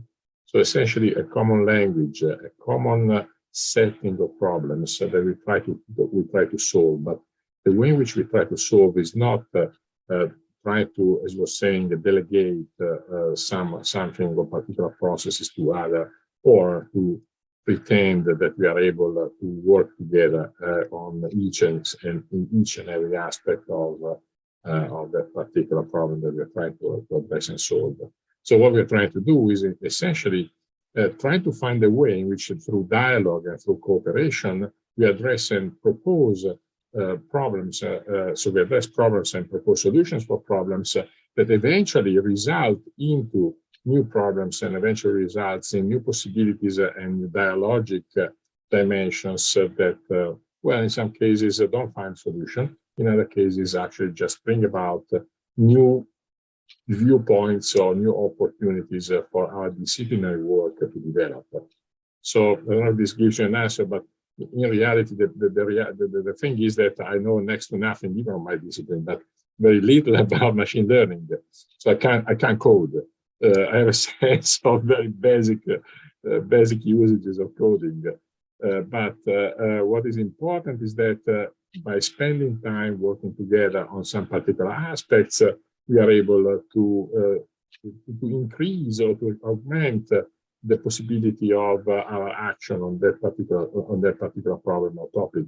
So just to give you a sense, connected to publications, that's something that, for instance, now with computer science, because you're mentioning it is quite obvious. So there are some aspects of research that can only be published in some particular frameworks that accept specific elements of, let's say, topicality, innovation, relevance, salience of the research, as opposed to others in which probably the content is not even scratching the surface of whatever it is, innovation or specificity of urgency of addressing that particular problem. So, for instance, with Kai Chib, my friend here, just in a building in front of my building, see, I can see his office from my window.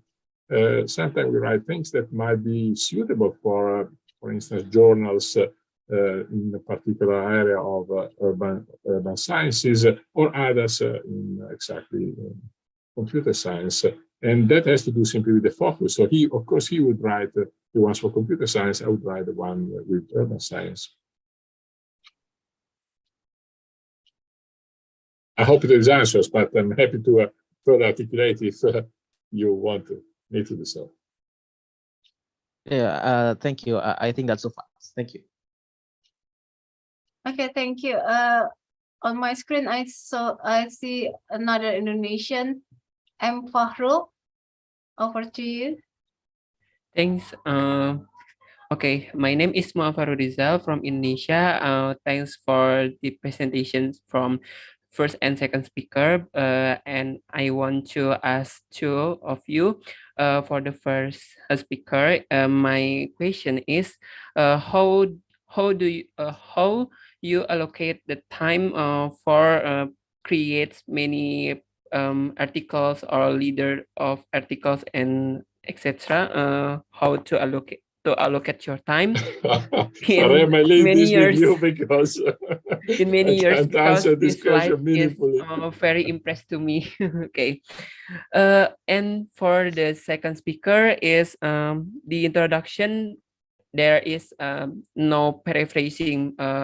Actually, why and how we do no paraphrasing without from make the article in introduction without search the literature.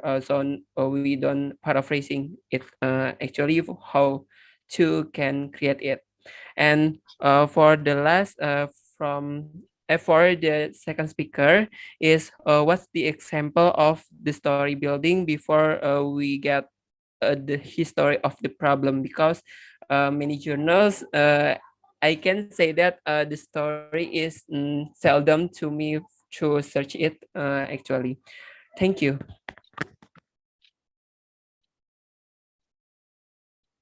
Yeah, you please. The first question is to you. No.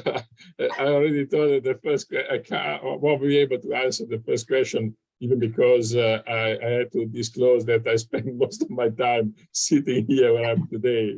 So Yeah, that's. I'm not a good example. I'm not a good example. So I pass this question. Okay, thank you. So, yeah, Rizli, actually, what I'm going to tell you is paraphrasing. Why we don't like paraphrasing is in your genuine work, not for the scientific literature. The literature, you can do paraphrasing to some extent, but when you do paraphrasing, cite that work correctly. Most of the people, what they do is they paraphrase and they don't cite that work.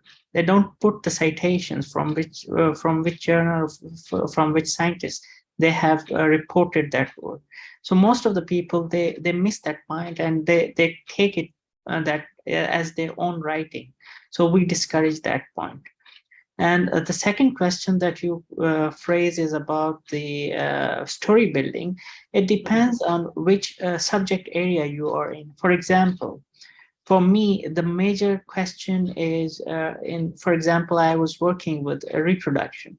So I would like to know at present at molecular level, which kind of genes are working specifically to improve the fertility, for example. So my story would, revolve around the problems of fertility in male or female or either size. So it depends on which direction I am working in. If you're working in social sciences, for example, or social works, so we had been working with a problem of PCOS, right? This is a major problem in polycystic syndrome, ovary syndrome. So that syndrome is a major problem. So in society, we have to make questions to the people, come back with a questionnaire, analyze that data, and then come up with certain kind of answers. So your stories should, revolve around the subject area that you are working in. It is not like, your question is about wheat and you are discussing the gram, right? So the thing is like that.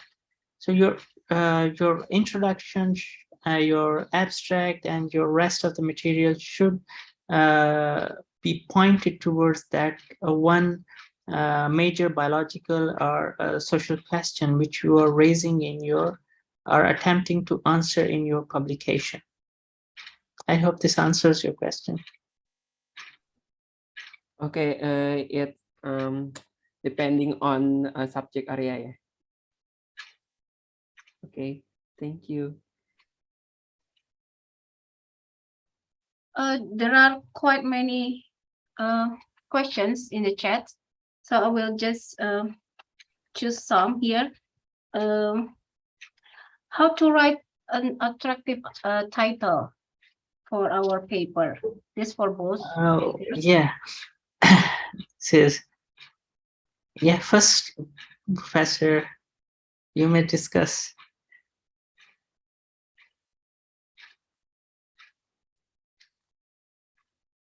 Yeah, so in order to attract, the editor's attention, so we have to, I just for me, for example, I just give an example, the white elephant, for example.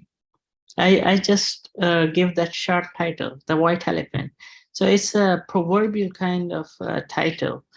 white elephant is widely being recognized as a futile effort, something that is not useful to you.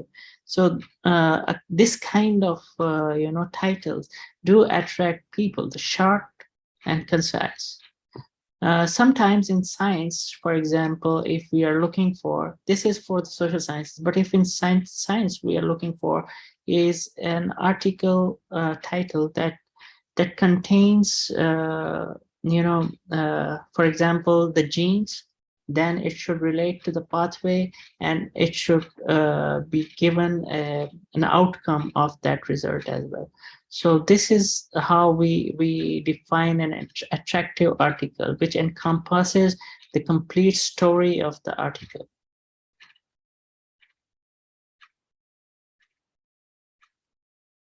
Okay, thank you for that. From Dr. Manfredo, probably you want to add more? So how to get attention? It's a complicated story, especially as Farid was saying, it depends on what kind of article you're writing. There's not a solution for all the articles.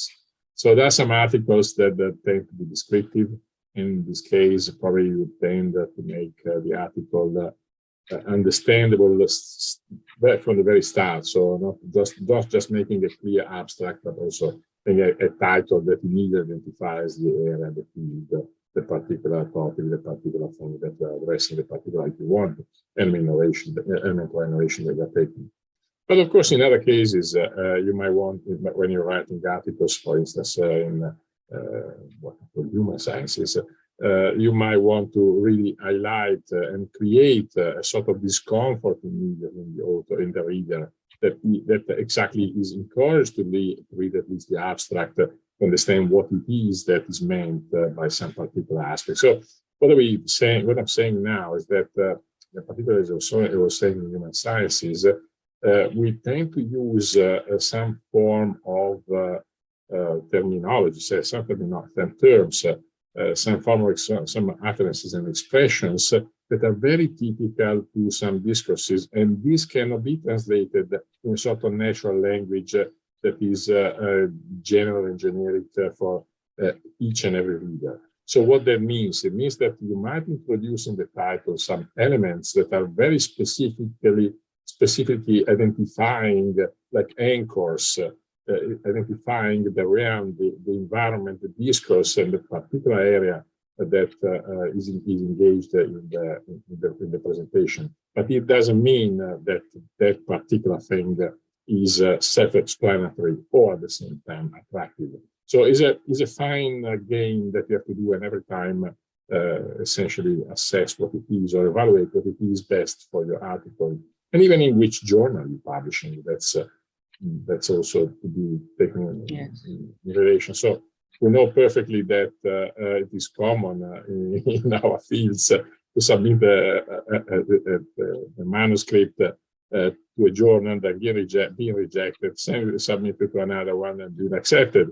And these things, in many cases, depend really on how smart you are in fabricating those two things, so the title and the abstract, because in some cases you get stopped immediately by those two things. I can see a question from Adi. He's questioning about the brief results in the study or introduction. Yes.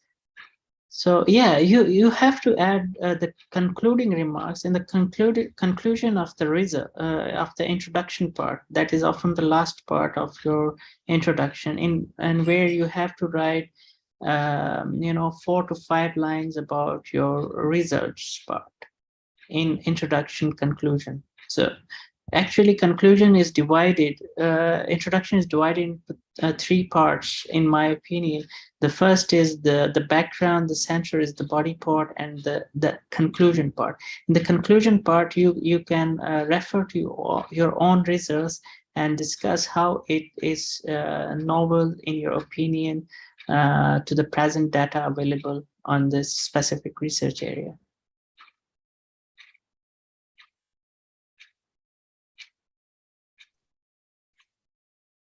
Does it answer your question, Adi?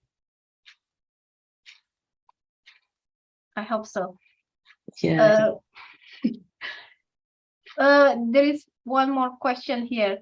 With so many articles being published from time to time, what is your suggestion to find the interesting or worth to read articles? Yeah, this question often is about which kind of article you are going to study, but the most important thing is see where it is published and who is going to publish it.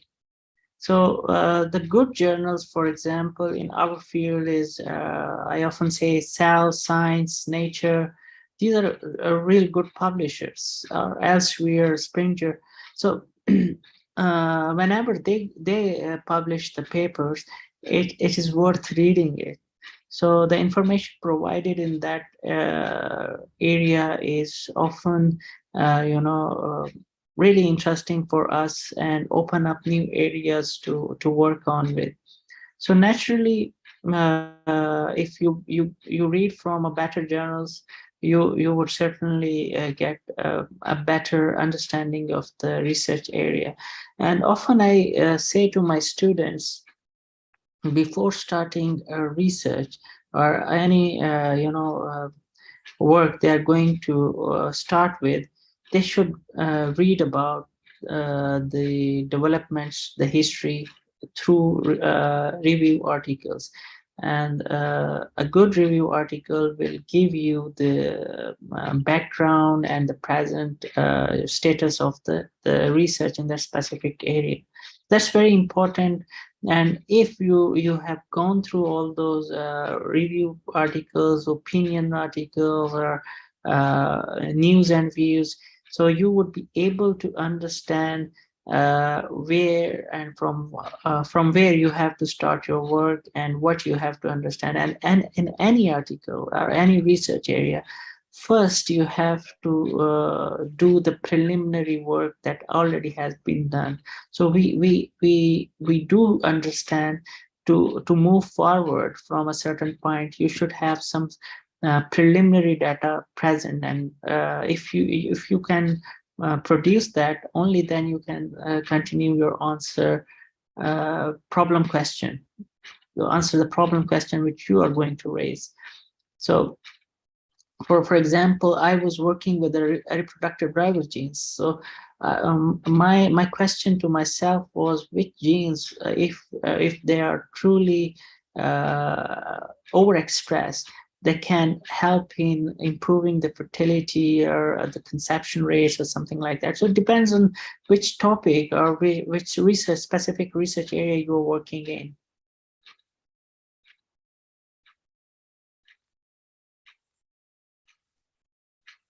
Okay, thank you.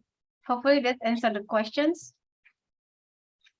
So, Dr. Manfredo, is there any more that you want to add? No, I totally agree. I totally agree with this, and it is obvious that in reality, the first thing you have to somehow identify is how authoritative the text is. So how relevant, how you can rely on this particular author or authors to somehow give an interpretation of a particular area, a particular problem, a particular methodology, whatever it is that the article is doing. And the same, again, if you're reading books, it's very important to read reviews, but again, reviews are done by people that might not be interested in your same area of study. So everything is somehow related to the conditions in which you are carrying on your study, in what you're doing, and particularly when you're looking at really specific things that are in areas of, say, non-objective or less subjective objective domains, so less quantitative, for instance, more qualitative research, then the more these things become difficult to assess, because those are not necessarily easily identifiable. So it's not an article that has a lot of citations is necessarily a good article. Okay, thank you so much. Another question is related to how to tackle plagiarism here. How I think it's related how to cite wisely, how to make, Well, in the plagiarism part, there is two kinds. One is similarity index. Similarity index we remove by paraphrasing. If there is similarity index, we remove it by just paraphrasing. But what I was going to say is original writing is what you have covered up in your own opinions, right? Of course, you have taken a lot of opinions from the articles, but you also have your own opinion. So grind up all those subject areas which you have studied relevant to your study, then come up with your own opinion and write it down. So that will not have any plagiarized kind of material. If you, when we study the articles, we see many people, they just copy paste a full paragraph from some certain article and then remove the similarity by paraphrasing that. So that doesn't make any story behind your own work. That's why I don't like to ask my students to just copy paste and then paraphrase those material into words that remove the similarity. Similarity index and plagiarism is very different. So you use Turnitin or Authenticate to just identify the similarity index. You understand my point? I hope it clarifies what I want to say. Yeah. I think that needs practice a lot. Yeah. Yeah, I agree with that. So I hope that answered the questions. Okay, thank you then. I think that's all. And then I just being informed that the time is almost up. So thank you again for those who have questions already. And we would like to take picture the ones who gave us questions with the speakers. So please turn on your camera. So we would like to appreciate your participation here, being active in this webinar. Okay.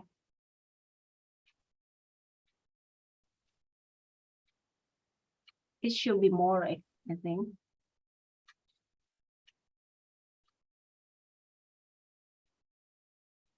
Do we have Joko here? I think Joko, you asked question, right? And then RD also in Japan.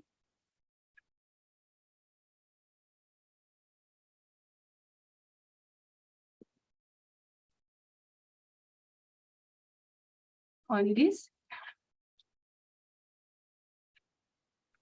Where is Ulfa? Okay, we have Ulfa already. Okay, that's good. Just smile, okay? 1, 2, 3. Thank you so much. Okay. You're welcome. Okay, so that's what we had today. So once again, I would like to thank to the speakers. It was very insightful. And then yeah, we are so glad to have you here. And hopefully we can meet, next time in the other webinar. I'm going to hand over the session to the MC, Mbak Najwa. Over to you. Thank you. Okay, thank you so much for being our moderator today, Mrs. Dwi, and also our speakers, Dr. Fahim, Dr. Mafredo, and all the participants who already be active, ask the questions and all your concern about publications and research. We really appreciate that. Okay, thank you so much. And yeah, maybe we have listened great materials from both our speakers and very enthusiastic participants today in our Q&A session, because there's a lot of questions that maybe because of our limited time, so maybe some of your question not be answered today. And also, yeah, and not only in Zoom, we also streaming in our YouTube channel. So there's also several participants in YouTube channel that already participate in Q&A session. And yeah, maybe a little conclusion that already Mrs. Dwi mentioned before, like how we can create attractive title and how to create abstract, a clear introduction, and genuinely written original writing from our speaker. And yeah, I think before we end, because we already take a picture with all the participants that already give the question, and now we also have photo session but with all the participants. So we also want to thankful for all the participants here. So yeah, maybe I'd like to ask all participants and also speakers, yeah, moderator, all committees maybe here, to turn on your camera, because we have a photo session once again, because we have in our opening and also in closing, we have photo session again. Yeah, so I highly encourage you to turn on your camera and be prepared. Give your best smile. In yeah, we almost end our session. So please turn on your camera, maybe less than 1 minute, and then we take a picture, because I really want to see your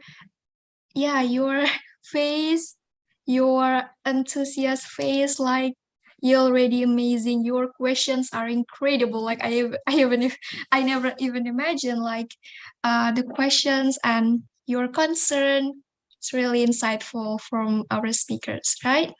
And yeah, maybe I'll wait like 1 minute again for you to prepare yourself, maybe to prepare your computer or device to turn on your camera. Okay, maybe we have some participants here who already turn on your camera. Yeah, and also you can use your virtual background, our virtual background here. Maybe the committee will share in the WhatsApp group, if I'm not mistaken, or maybe we'll share in the link and this Zoom chat box. And I also want to remind you to all participants to fill the attendance, to fill the form attendance. Maybe the committee will share again the attendance form. Yeah, it's also mandatory for you to fill the form, because it's one of the proof to get a certificate and also materials and recording stuff. So just don't forget to fill the form. Okay. Yep, I think some of you already turn on your camera. So yeah, I'm gonna count down. So be prepared in 3, 2, 1, smile. Okay, next slide. 3, 2, 1, smile. Okay, cool. Yeah, thank you so much, everyone who will participate in this event. Hope you enjoy the session. And yeah, we are very grateful, beyond grateful, for having you in the webinar and spending your time today in our very first international webinar held by Bumi Scholars. To all participants, especially our speaker and also a very incredible moderator here from Queensland. Thank you so much, Mrs. Dwi, for your time and your availability to be our moderator. And yeah, I think that's all for our events. But before that, I also have announcement to remind the participants here. For the international webinar participants, it's mandatory to attend the 2 days webinar, which is today and tomorrow at 14 August. in order to receive a certificate, class recordings, and materials. And for the mentoring participants, it's mandatory to attend at least 5 sessions, mentoring class and webinar in order to receive e-certificate, class, and also class recording, materials, and stuff. So don't forget, we also have webinar day 2 tomorrow at 1 p.m. There's also inspirational speakers from Pakistan, because we have Dr. Najaf Iqbal and Dr. Ing Hutomo Suryo Wasito from Germany. So yeah, be prepared for tomorrow. I'll see you tomorrow with the best smile, best spirit. So keep up your good work in anything you're concerned about it. So yeah, all participants are required to fill the attendance form. Don't forget to fill the attendance form. And yeah, and last but not least, I'd like to ask all participants here to mention our slogan. So the slogan of Bumi Scholars is, when I said Salam Bestari, you can say seikat kita berseri, bersatu kita lestari. So yeah, maybe the committee will send the slogan so we can share, so we can say together to give a positive spirit in this afternoon, quiet afternoon. Yeah. Okay, so when I say Salam Bestari, you can say seikat kita berseri, bersatu kita lestari. Okay, so let's we try. Let's we try it together. Okay, maybe you can unmute yourself first, so we can try. We can try. Okay, I will say Salam Bestari. You can say seikat kita berseri, bersatu kita lestari. Okay.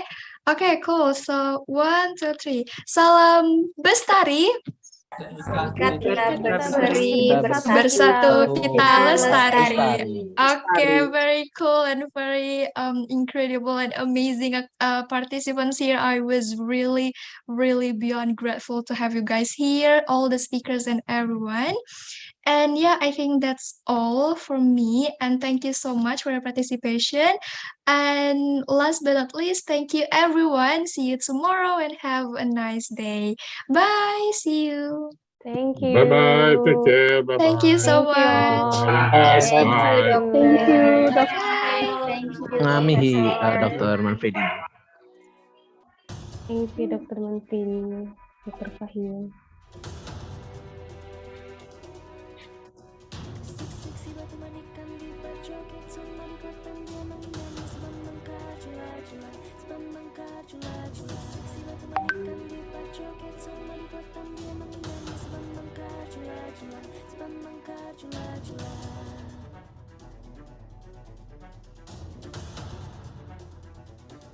Cuplak-cuplak suang tinggal enter membuka tondong kuda tak empong lerak-lere sopong guyung dele ake sir pong dele kopong sir pong dele kopong. Ampar-ampar pisangku belum masak sabigi diurung bari-bari manggalepok patah kayu bengkok dimakan apinya cangcurupan. Rasa sayangi lihat dari jauh. Rasa sayangi lihat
Aunque yo me